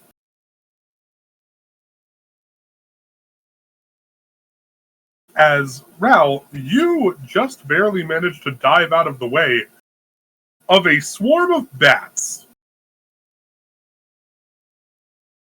Just a fucking bat cave. Are we gonna see robotic Alfred Pennyworth over here?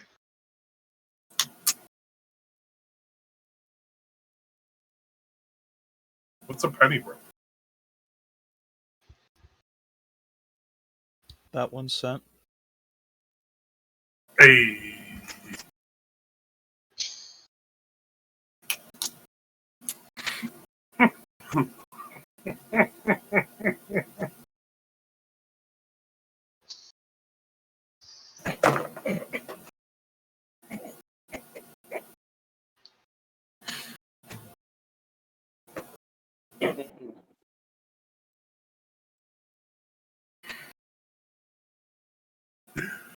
13. I should not have laughed at you as hard as I did at that.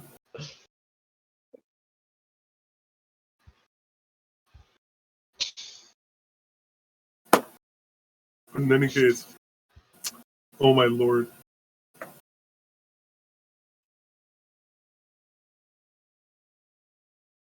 Oh man.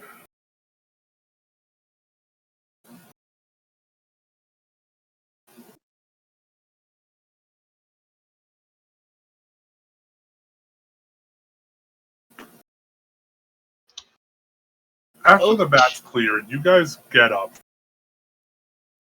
and re-enter. Wrong fucking window. Okay, there we go. But let's see. You guys re-enter to find that this place is very overgrown. Oh yeah, I've had one of those, Spaz. Oof. Oh, I sneezed so hard my soul took a snapshot. Oh.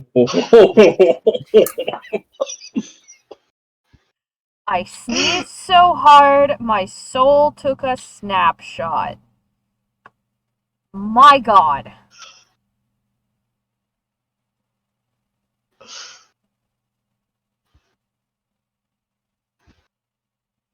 Oh, sorry about that. Go on.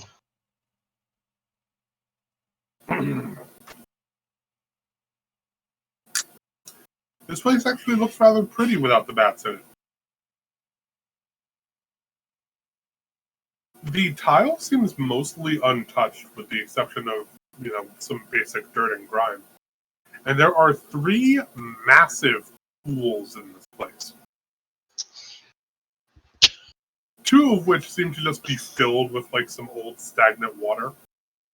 But the third seems to have made way for not only a large expanse of dirt, but also a tree that seems to have grown out of it and out of the building.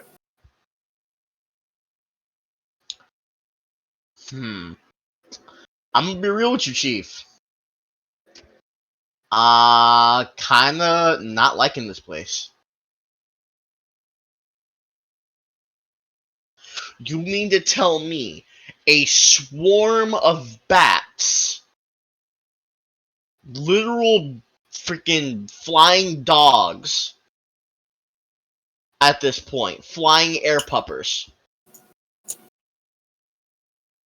left a clean floor? Nah. Jason would be covered in guano at this point. They have guano!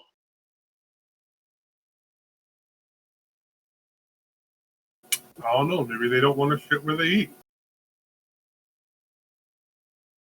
They're bats, they're not humans. Or fish.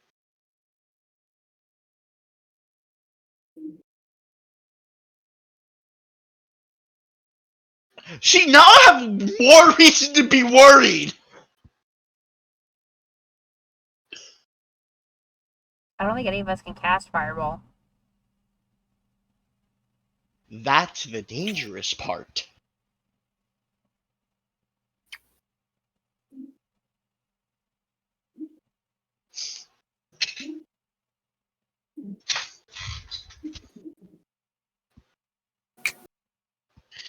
In any case, what does the party think about the abandoned pool?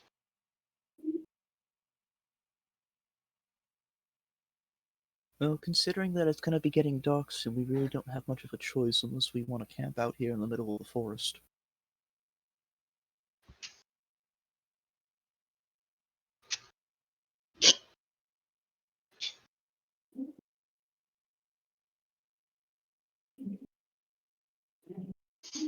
See no problem hunkering down here.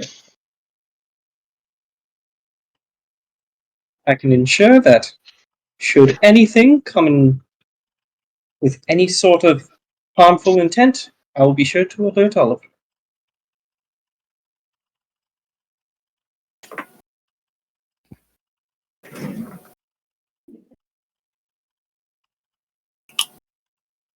you. Maybe we could try to find some sort of side room or something.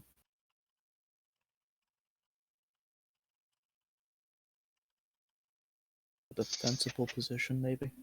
Yeah, well, let's try to do that.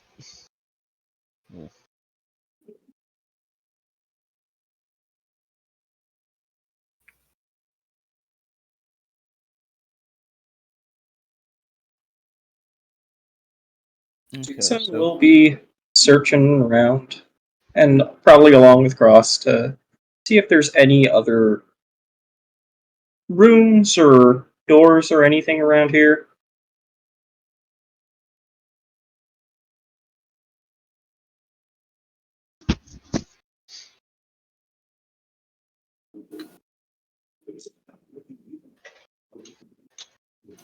So what was that? Jason and maybe Cross and maybe Ralakan will be searching around the pool house to see if there's any like extra rooms or doors that we may not have seen initially. Benelin, are you also in here? Yes. Then everyone can make me an investigation check.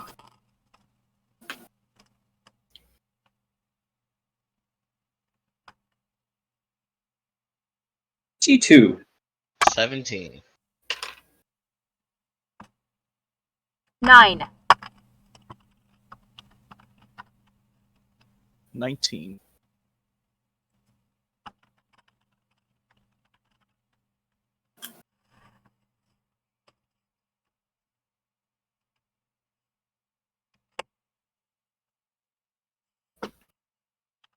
Jason, you can make out what looks to be a maintenance door on the back wall of the building. However, it seems to have been partially covered over by the massive overgrowth of this tree. You're pretty sure it takes some hacking through to get through it. Ralakan, you actually managed to find the pump system for this pool, and you're pretty sure with some tinkering you could get it you can get it working again, possibly fill this thing with clean water or another liquid. Let's go with clean water. Ooh. Waffle has redeemed a party appreciation. And Jason, I gotta say, you are the greatest backpack a party could ever have. Although it's either for a break or the end of the stream, and it will be. I'm saving mine for now, so when I No. curse you guys out, I don't have to worry about it. No, it'll be Lucas saying what he likes about the rest of us. Ah, fuck that. Oh, Anyway, continuing. Thank you, Waffle. Yes, thank you, Waffle. Thank you. big thank. Many think. Many appreciation for what?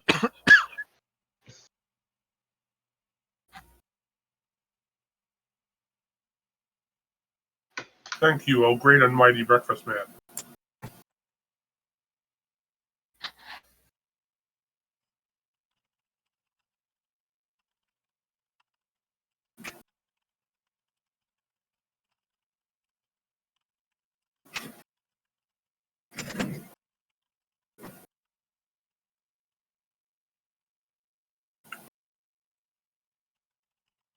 So Ralakan has found the pump for the pool.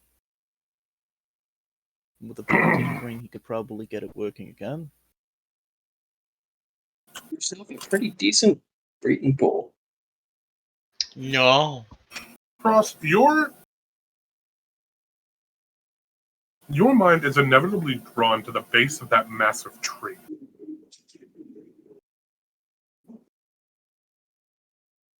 Madeline, you're drawn to it as well, but for some reason that you can't really figure out why. And Cross, you follow her, more chasing what you feel to be some sort of magical locus point somewhere within the tree. And lo and behold, as the two of you look around, you manage to find what looks like a small passage, almost like a crawl space, that appears to have been carved out of the underside of the tree and maintained with chunks of wood and stone to keep it from collapsing.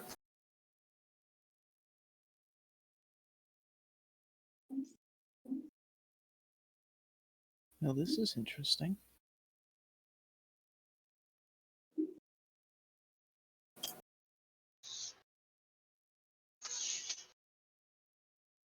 Where do you think this goes?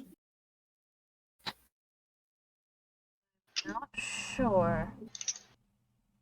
But again, there's only one way to find out.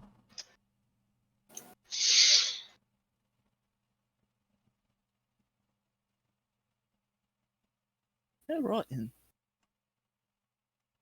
Let's go.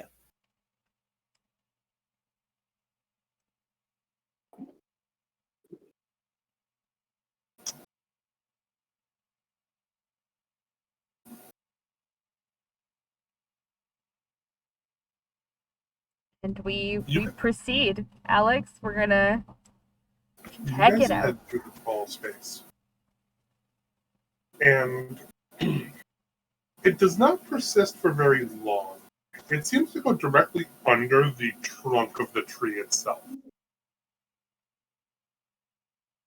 And eventually, as it opens outward up to a point where you guys can at least, like, modestly stand in it, you guys find a set of torches lining in a circular area around this sort of alcove underneath the tree. Sort of feeling around in the pitch black. Across, you can make out several sort of like small stumps, presumably carved from large branches of the tree, that seem to be serving as seats around what Venolin you can feel out to be something like a campfire.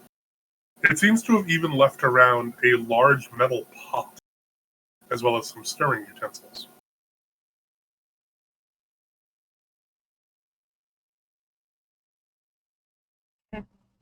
Does anyone have any means to light the torches?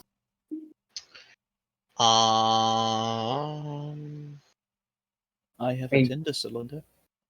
You have a JSON. I have a torch. Also, why does the blind man have a tinder cylinder? Because we all have Tinder cylinders, hello? What is an adventuring kit? I don't know, man. Gender cylinder, they're not going to call it that, asshole.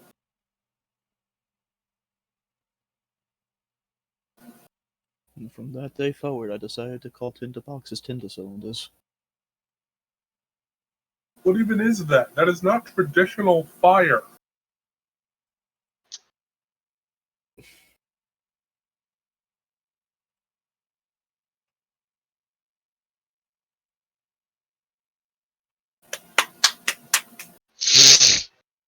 Start lighting the torches and the Yep. campfire. Venolin, you guide him to the torches and the campfire. Yep. And this is quite the veritable campsite. You can see 3 makeshift cots in one corner. In another, what looks like a small trunk carved out of wood.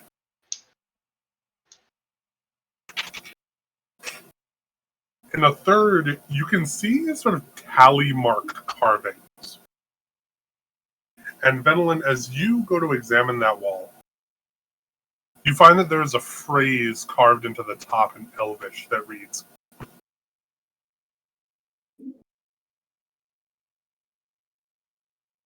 "Days since arrival." And it looks as though whoever was in here had spent at least a good few months in here. You kind of lose count a bit with all the tally marks, but you estimate around 6 months. Great.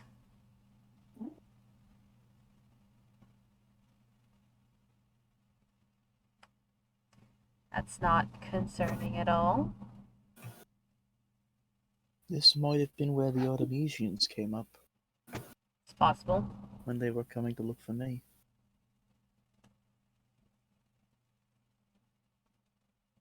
Hmm. Which sounds quite plausible to you, Venolin, until you start to examine the campfire. And note that there are 4 stumps, despite there being 3 cots and 3 sections for the trunk on the other end. Right. And each one seems to be engraved.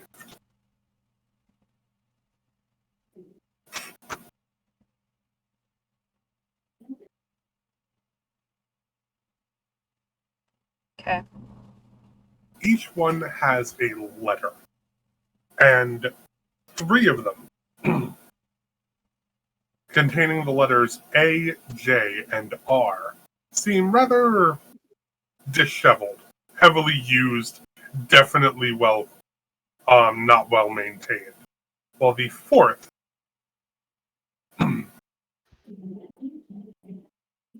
doesn't seem to have been used at all. It looks clean, almost as though polished and maintained for some time before whoever was in here left. And it has a singular letter V. Repeat that.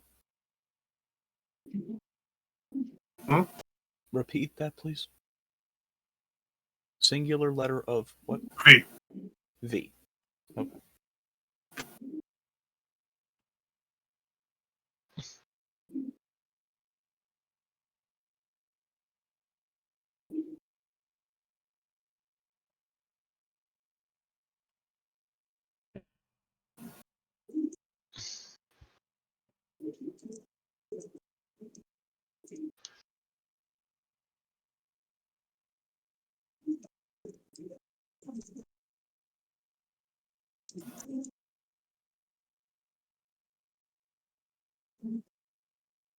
And the other ones were A, R, and J, right? I know I'm not there, but The letters on the stumps are J, A, R, and V.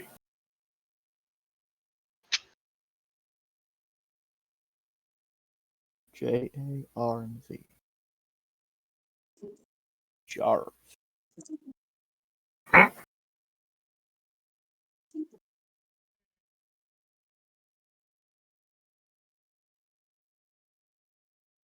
Rather curious what this is. Now, this fire looks like it's something that would have been used by mortals as opposed to vampires. Mm-hmm. Hmm. The pot also looks seasoned, as though made of cast iron. Okay.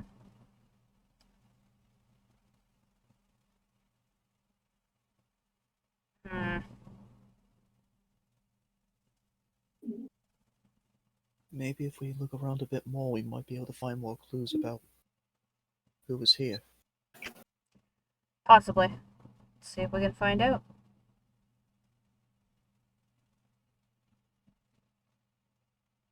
Search for more clues. Yes.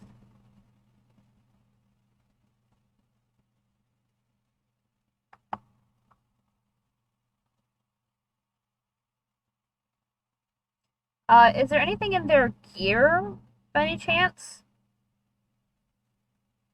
Or is there any gear left besides the pan?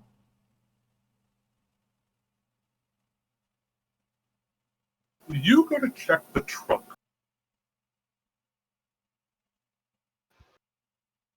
And the trunk seems empty, with the exception of what looks like a jacket.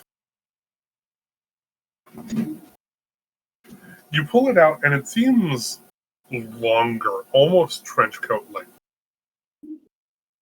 And definitely a bit wider. More of a, definitely something for a man's build.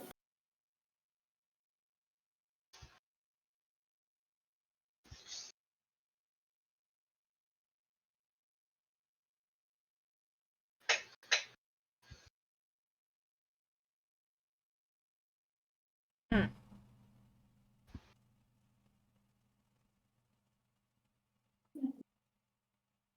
You open it up, and you can see a numerous amount. You can see numerous pockets. Pockets, holsters, imperceptible openings. This thing looks like a piece of a rogue's guard. You can see several places where you would stow knives in places nobody would find. Or pockets that extend all the way to the back of the jacket so that you could hide things in places people normally wouldn't look when searching.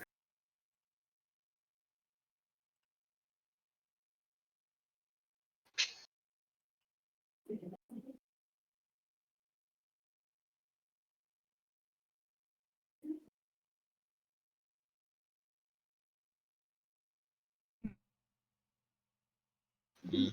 He said this was more for a man's build. Mm-hmm.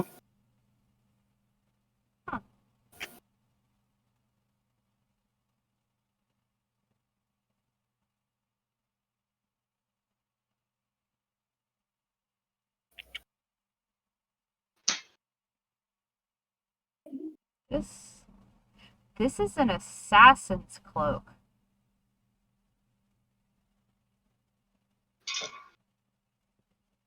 That's weird. Why would Yeah, they be all the way out here? I'm not sure. It's weird. I don't know how to explain it. It's got too many pockets to be anything other than an assassin's cloak. Like you hide weapons that are never found unless you know where they are.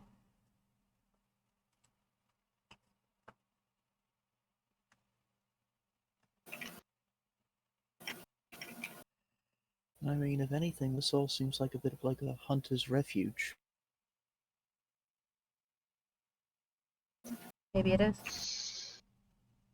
God damn it.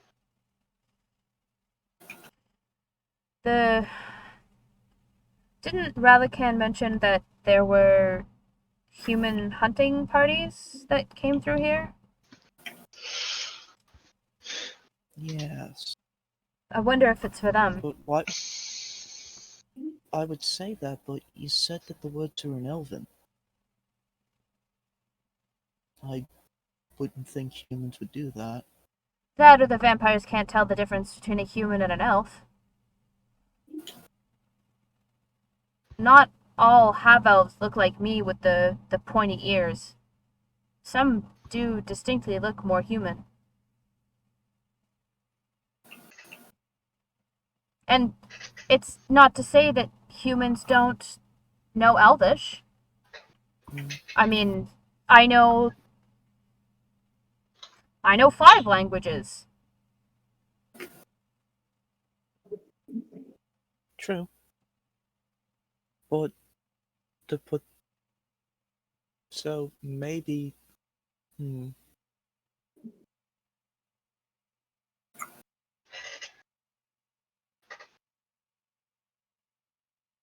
Three cots, 4 chairs. One doesn't even look like it was meant to be used. Or was going to be used by someone who didn't come or didn't show up.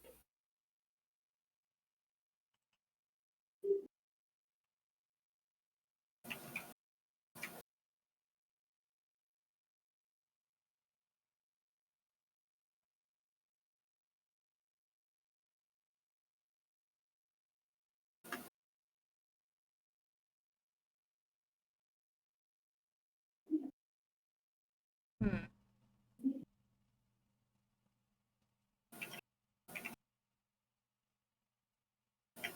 Well, in any case, at least it's somewhere safe for us to stay for now.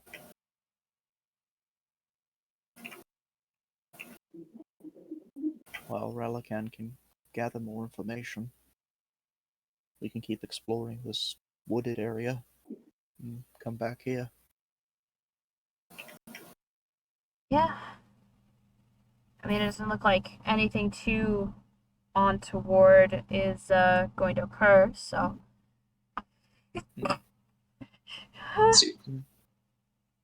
Maybe searching around here a bit more, we might find more clues about what happened to this party.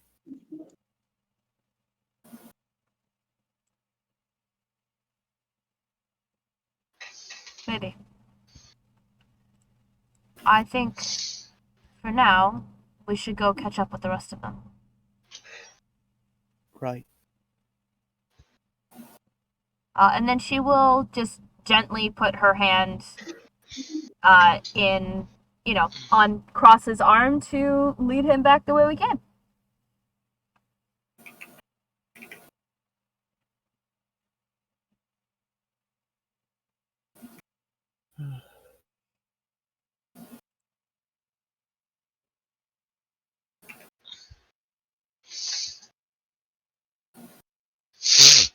You will likely see Jason with 2 axes in hands, just hacking away at a bunch of vines trying to get to what looks like a door to a maintenance room. And But we'll Ral is busy trying to tinker with the filter systems. Okay, Ral, you can give me a dex check. And Jason, you can give me a strength check. 16. Cool. 17. Go. Show off. It's one more. He knows what he said.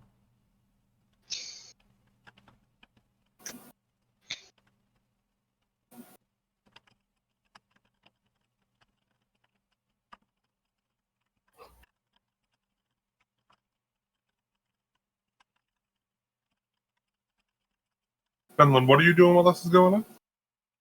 I was with Cross. So you guys are still looking around.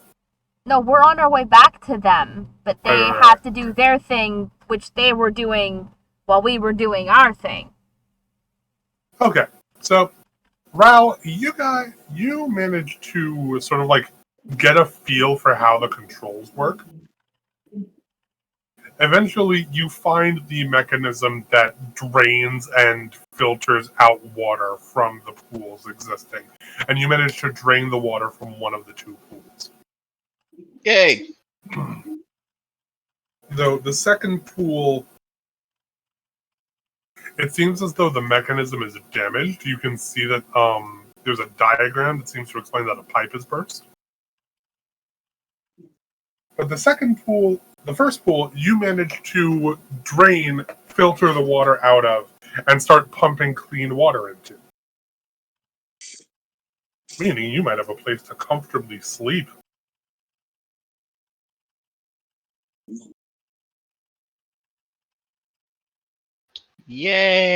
Yay!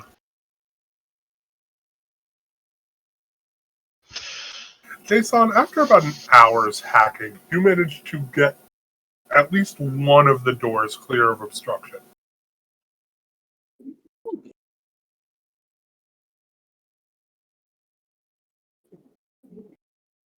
To You kind of peer inside. wrench it open with some considerable strength to find a stairwell leading downstairs. However, the basement of this area does seem to have flooded, and a few more bats kind of fly out of this area as the light is exposed to it. As it is exposed to the light.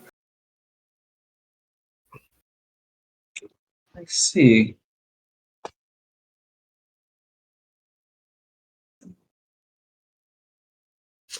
Knowing that I'm a robot, it's probably not a great idea to go swimming and just going down a stairwell that I don't know where it leads to.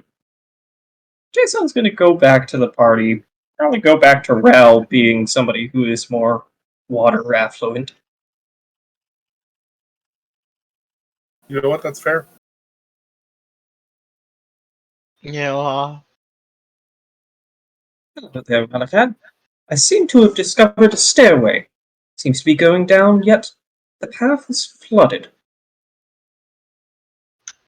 Perhaps there might be any sort of information that might be of use to us, but I do not know if it's the best idea if I go down alone. Yeah, I don't blame you. Alright, let's take a swim. Um, Let's wait for them to come back before we do that, though. Understood. DM, do I know if I'm waterproof? You are not sure. Wonderful. Excellent. You've never shown any signs of rusting. However, you have shown vulnerability to electricity. That is true.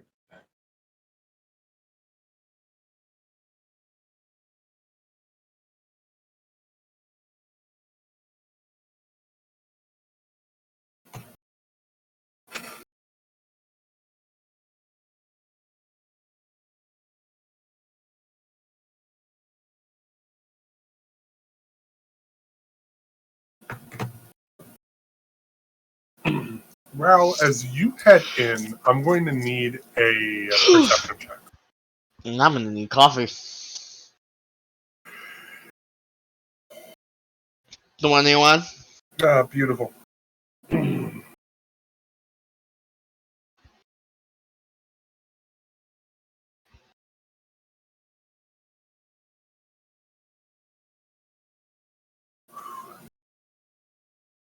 You head down in, and you can very clearly see the source of the flooding.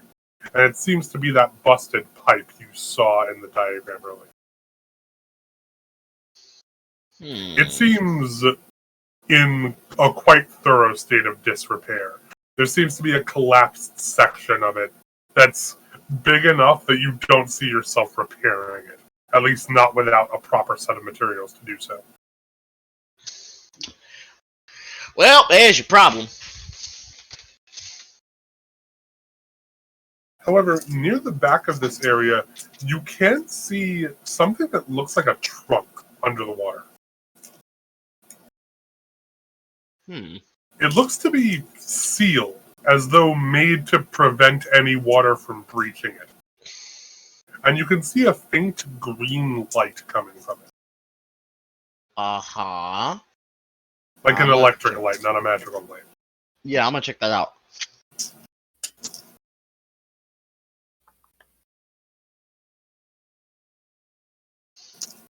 Deep was the flooding. Like, You estimate that it's about 7 feet. okay. Like the total height of the basement from floor to ceiling is about 8.5. 7 feet of that is flooded. Gotcha.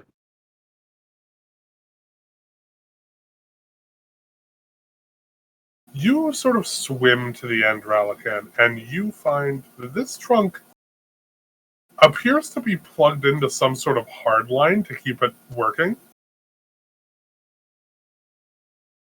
But you're pretty sure, from what it looks not unlike a storage apparatus you guys had in Battery Port in order to store food that needed to be cold.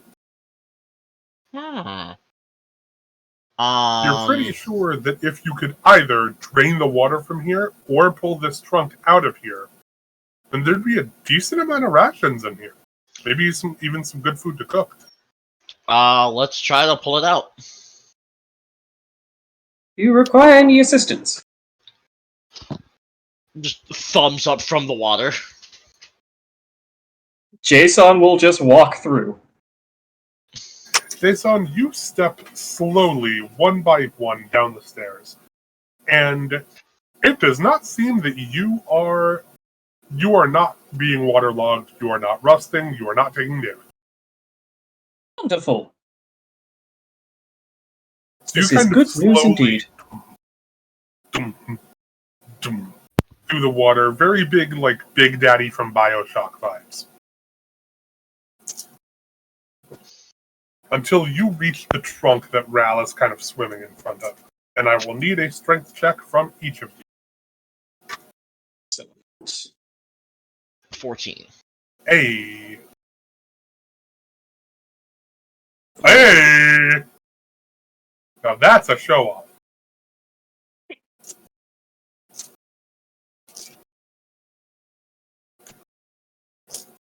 Ral, you attempt to lift, only to find that Jason doesn't seem to have a problem just picking this thing up.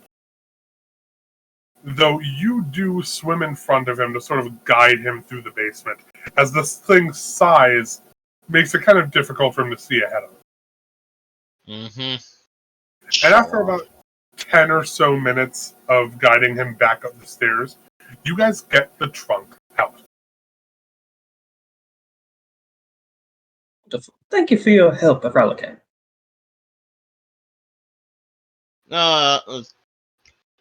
No problem, I guess. And opening the trunk, you guys find, oh boy, lots of rations. There's chicken in here. There is deer in here. There are frozen fruits in here.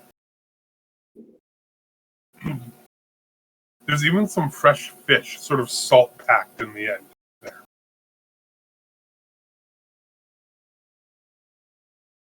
This would make for about a week's worth of really good dining.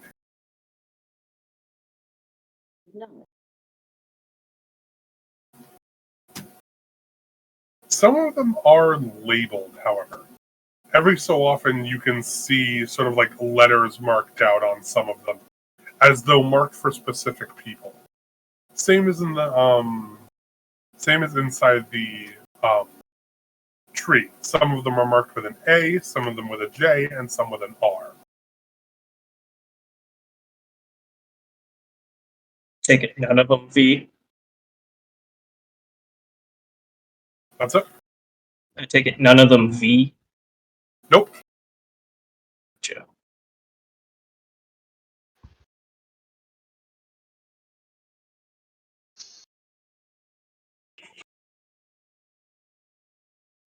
Food has arrived. Feel free to dine in as you wish.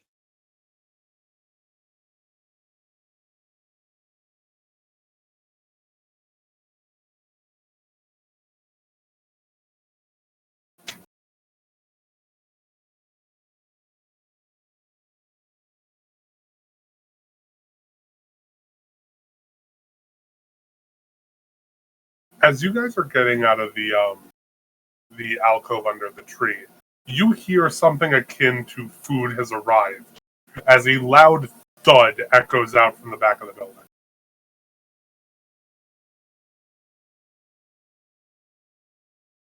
And Take a look going at to how follow rations this. they weren't talking about us. No, that it was Jason. You're fine.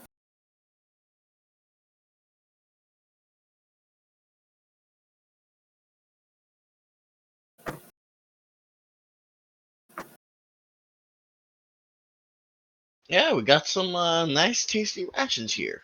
I'm gonna be eating good today.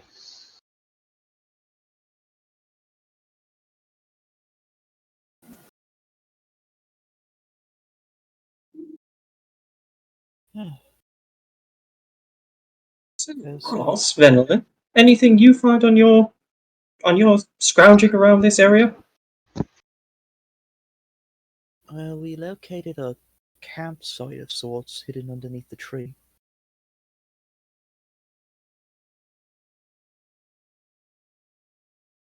Interesting.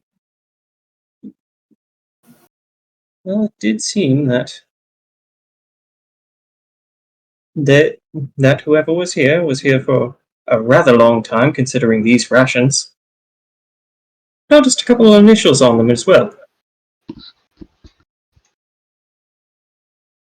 Really? Yes, such as J.A.R.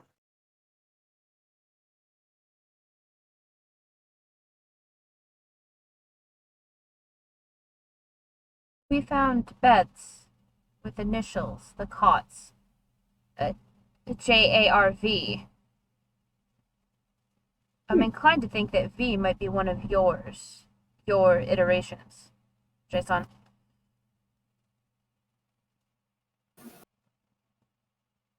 That would make sense. We wouldn't have any need for any sort of sustenance. Did you find anything else regarding any other evidence of a V? Potentially. And you see kind of like a little buffering logo on his eye.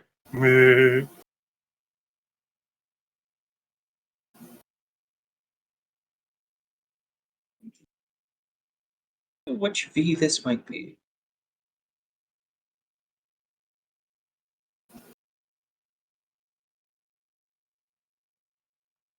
I'm not sure. Or did it give us an indication, or was it just V? It only said V. Okay.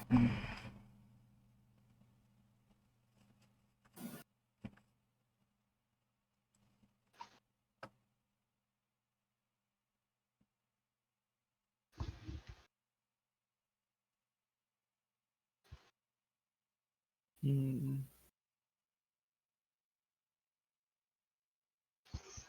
Unless they were waiting for someone with the initial of V, or getting ready for their arrival, but then had to leave.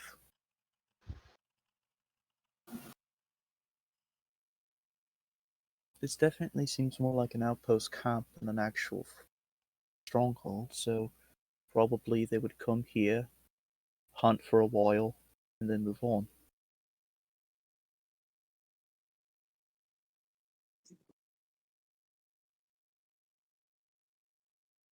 Given the fact that they have food means that they definitely weren't vampires, so we might be right in our assumption that they were hunters.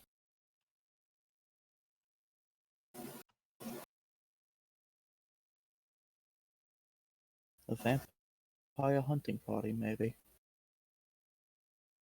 Maybe.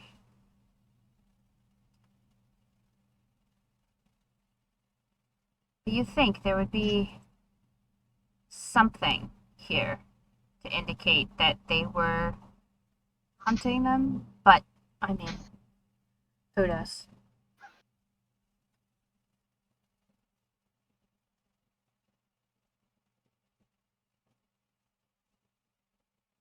Well, they said that the basement's flooded, right? Maybe there's something else down there, hidden underneath the water. Hopefully it's not destroyed or anything. Could give us some information. It is possible. I can do a more thorough scan of the basement. If you would like, I could do that right now.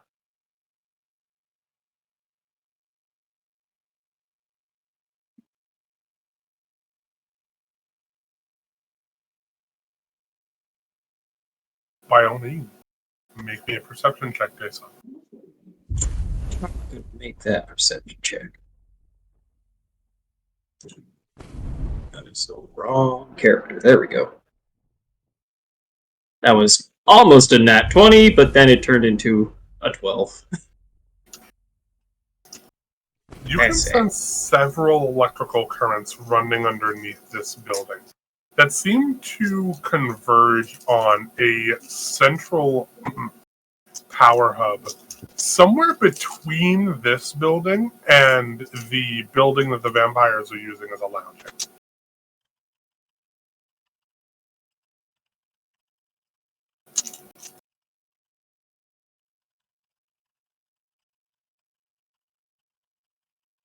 I haven't found anything of note regarding any sort of items that these potential hunters may have had. However, it does seem that there is an electrical current that's being shared, I guess, going to a core in between this building and, what is it, like a vampire hub? Yep. Yeah. Vamp hub. Dum, dum, dum, dum.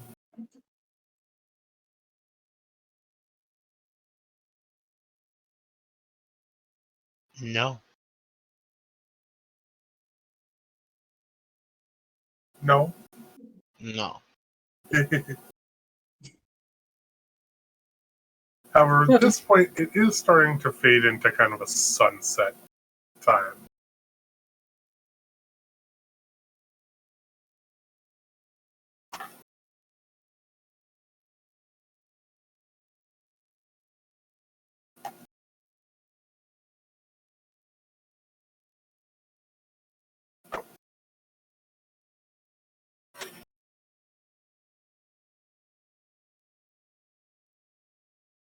So, what are we eating? Well, we have Yeah. rations. Alternatively, you guys have this really good phone. We have good ass rations now.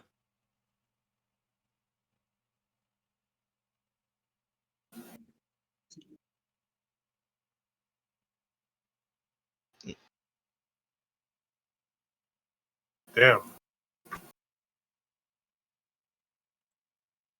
Alexa, play Simon and Garfunkel.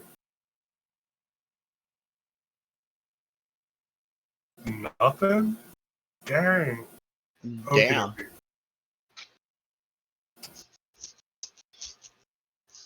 We don't do hate rates here.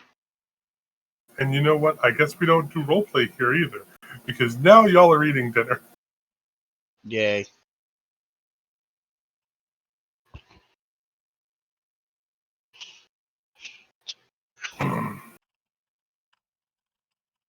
Finland, what are you doing with that jacket?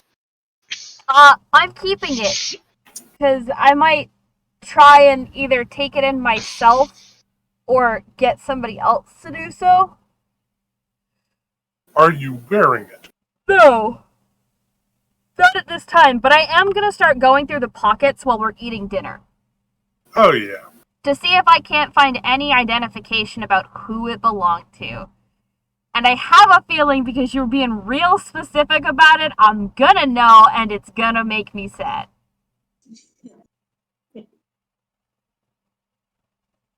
Yeah, and as you're kind of like finishing your food, you kind of pull the jacket into your lap and start going through the more hidden pockets. And you finally find one, sort of like very close to the very back, where you find not any piece of identification, but what looks like a letter.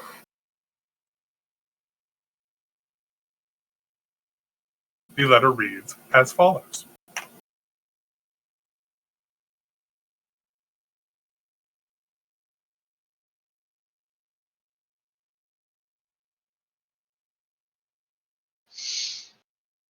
Oh no. Oh, I get it. Cross is reading it, so that's why they're. Sorry, no. I blanked out just now. What's happening? Venelin has found a letter in that jacket. Yeah. Uh-huh. And, she doesn't even notice she's doing it. But you watch as she starts crying. Oh.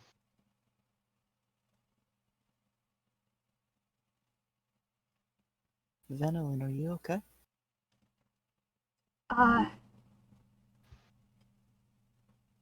No. The initials. The V they were waiting for was me.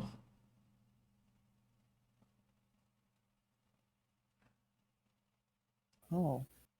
A for Aethlin, R for Rollin, and J for Jarnik.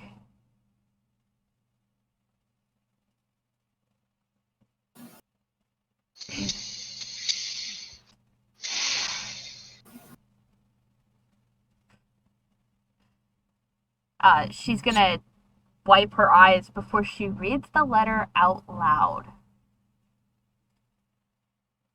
We're headed for the wall tomorrow. Rollin has a contact that claims to have answers. A vampire, no less. Aethlin is wary. The humans of this area seem unsettling, ravenous. A clamoring force eager to finish what they have started. But Rollin insists that if those above have answers as to the origins of the uprising, then any opportunity to learn those origins is of paramount importance. I worry about the wound he sustained last week. He insists it's nothing, but he's never been one to voice pain. Let's hope this Alzin knows as much as he lets on. Wish you were here, V. J.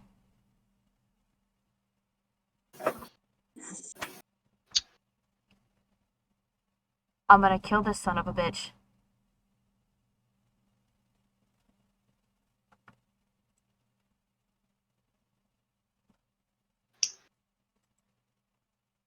I'm gonna kill him.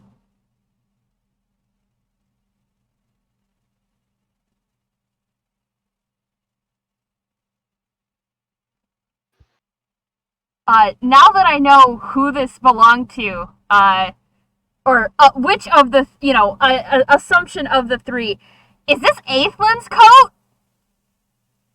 You're pretty sure. Okay. She's going to tuck that letter back in the hidden pocket she found it in, and then shrug it on and just wrap herself up in it.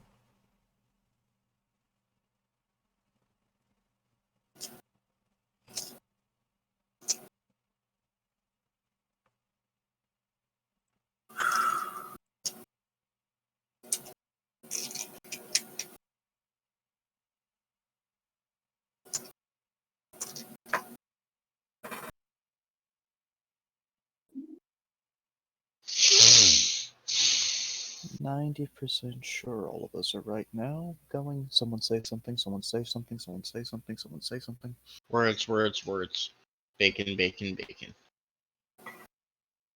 I don't know if those are the words that needed saying right now. Is that? Are those the words out of Ralakan's mouth? No, I thought Tim was being like, no. No. Someone say something. The rogue you've barely ever seen show emotion is crying.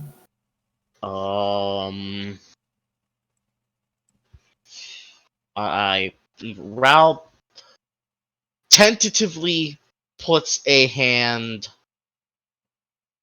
close, not on, Venlin's shoulder, just like,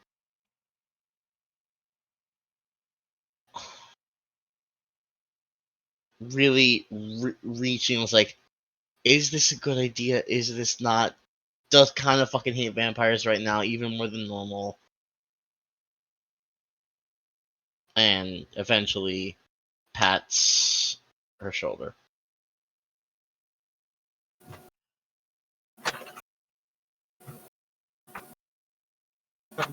I'm sorry, Benjamin. Is there anything I can do for you? I Would you don't. care for a hug? You know what? Yes. Yes, I would. Wonderful. Jason slightly increases his body temperature, so it's not as if she is hugging just cold steel. Oh my god, Jason's the best. I can regulate my body temperature so that you don't feel like you're hugging an automaton, despite the fact that you are hugging an automaton. She, once you're, by the way, she has put her hand over top of Ralakan's on her shoulder and doesn't let him pull away and just kind of like pulls him into the hug as well. Before I get pulled into the hug, I kind of just like try to drag Cross in as well. Cross will deploy his astral arms for a bigger hug. Positive energy all around. Fantastic.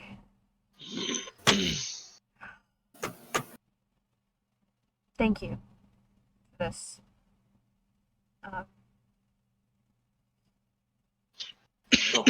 That explains. Anytime. That explains this place. Actually, explains a lot.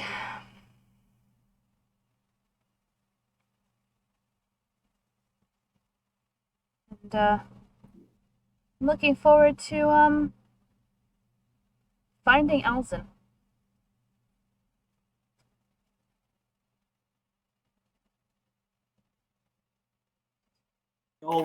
We all very much are. He's got some things to answer for. Rip his head off. How many ways are there to kill a vampire again, Venlin? Many. And All of I'm the going slow to ways? use all of them. Wonderful. I will be sure to exterminate him with extreme prejudice. And I feel like it shouldn't have to be said, but I also feel like it might need to be said.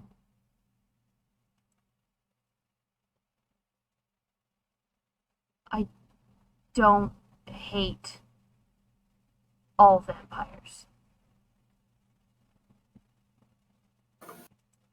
You're pretty okay, Relican. Thanks. And I don't Man. know, maybe this Lori person isn't gonna be so bad either. Can we not? I'm not gonna Well, lie, I would much rather tease you about Lori than deal with the knowledge of the fact that Alzin has probably killed my family. Tease away! Although, except for Jarnik, because Jarnik's not actually dead. Ah, yes. That's a thing. Yep. and I don't know if I'm going to be able to free him, but one thing at a time. We'll fix it in post. I don't know what post is. I thought posts were what we put signs on. My Uncle Louis told me that, and it stuck. I believe he is referring to mail. It's actually not. He never actually told me what it was. He just said the phrase, we'll fix it in post, and you didn't Yeah. think to question it? General Mills always kept talking about his post. Shut the fuck.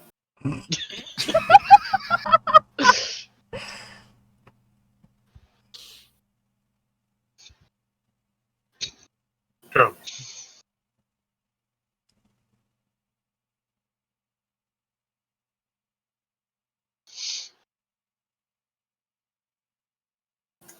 Oh my god, max damage.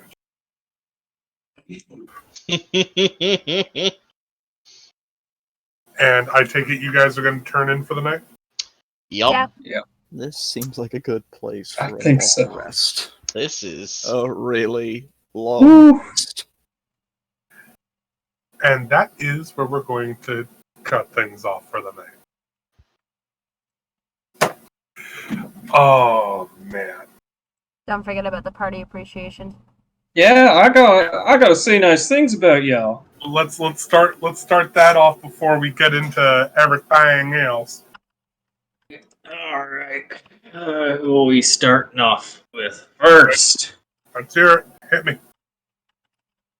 All right, Floorkeeper. You asked for it. I know it has been so difficult these past couple months, years. Like I always said that this is kind of like the cursed stream, just because like somehow, some way, things just But whenever we make it, I have to say it's. Can I just say, like, right now, out of all the campaigns, this is currently my favorite one. I am a huge fan of this world. I love what you've crafted here.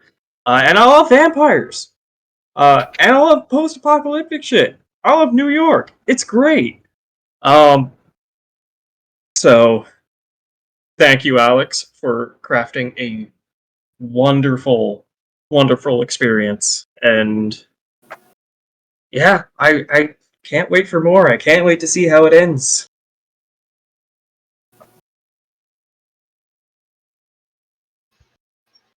Ralican, my slimy, greasy partner. Maybe not crime, but definitely you're a salty bastard and I love it. Come on, you missed the perfect opportunity for partner in slime. Partner in slot. God damn it!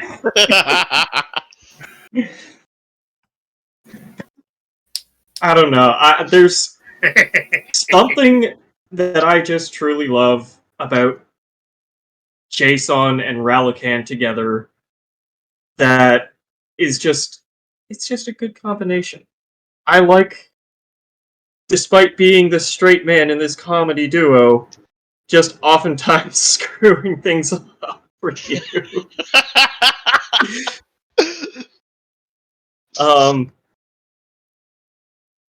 Ralican is just a delight, and I I love Fishman. I love Fishman. Ross, you little cinnamon bun. Uh, you definitely are kind of like the glue that holds this this batshit party together. Um, and the very fact that you can just back everything up. If like anything goes wrong, you just have astral arms to just fucking destroy everything. He's a protagonist. He's an anime protagonist. I love it. We love it here. And I still upset we don't have a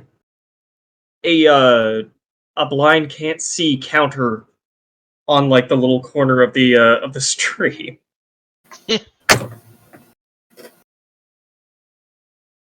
And It's almost like somebody should get on that. And Venolin. At this point. Legit, we probably would not get anywhere without you.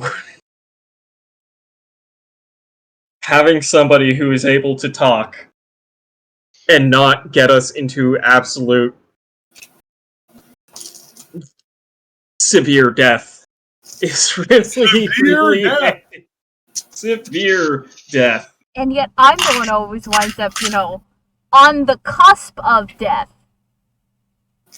I almost died twice. But you know what? We haven't. Technically, Ralakan has, but that was intentional. That's an intentional thing. Yeah. I like to disagree. There's an asterisk with that.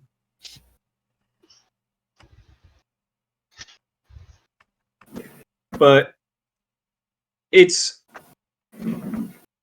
I legit have to say that ending of this session with Venolin and her brother, effective. Very effective. And I'm just invested in seeing where all of us go to. This is a great fucking campaign. And I thank all of you.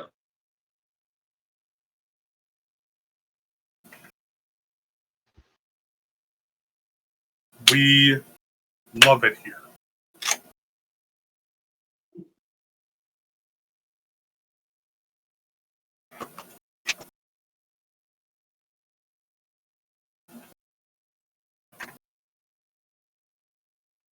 And Waffle, the honorary party member, an NPC in our campaign. I just love seeing you in the chat. You just bring me so much joy. His sense of humor never ceases to abuse me. And the puns, good God. We love the puns. Never stop. We love it here. Never we change. love them. They're the perfect Mike tier puns, but without the bad ones.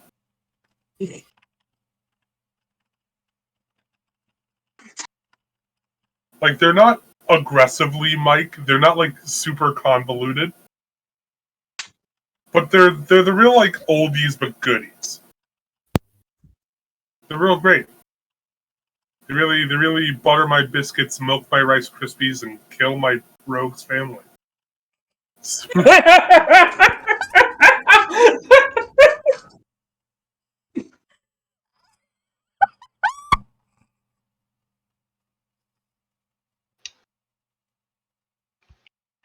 All those super fucking Monday things to start the ends with and kill my rogue's family. God damn it! Yeah, I'm the worst. Moses. And just like that, we're going to bring today's session to an end. As always, I thank every single one of you for coming and watching. Please stick around as we let you know what we have going on for the rest of the week. Maddie, what do we got going on Sundays? Fahrenheit. Fahrenheit 451? No, Fahrenheit, you fuck. Oh yeah, we got book club on Sundays. We're reading Fahrenheit 451. Good God, stop that. So apparently the group are determined to right the wrongs of Jonathan Tiller and fix the memory issues that plague the town's inhabitants. that's what they're up to on Sunday. Sounds pretty dope. Monday, troubleshooters? Monday, the troubleshooters return Oh yeah! New for troubleshooters. season 3. Let's frickin' go. Tuesdays, World at War? Yep, the next one should be. We don't have a what's up next for that because the DM hasn't posted it yet. But last we heard, they were dealing with media misfires. Oh no. Wednesday That sounds we markedly have ungood. Wednesday we have False Skull and Knights, run by our very own JT. Beautiful. After fending off her attackers, Spleen is being cleaned of her attacker after effects. The Midsummer Festival will start tomorrow, and the Guild's mages will come and help investigate the ley lines that are coming through Menestad. What will happen? Let's go. Thursdays! Thursday, which is A Knight's Ransom, run by yours truly. Having met the Clockwork Caravan and dealt with a manticore, they have finally caught up to the fighting force of Thropes, and it's camped outside of a gas. The Knight Lieutenant was waiting for them, arms crossed, watching them approach. What is going on, and how does it impact the party?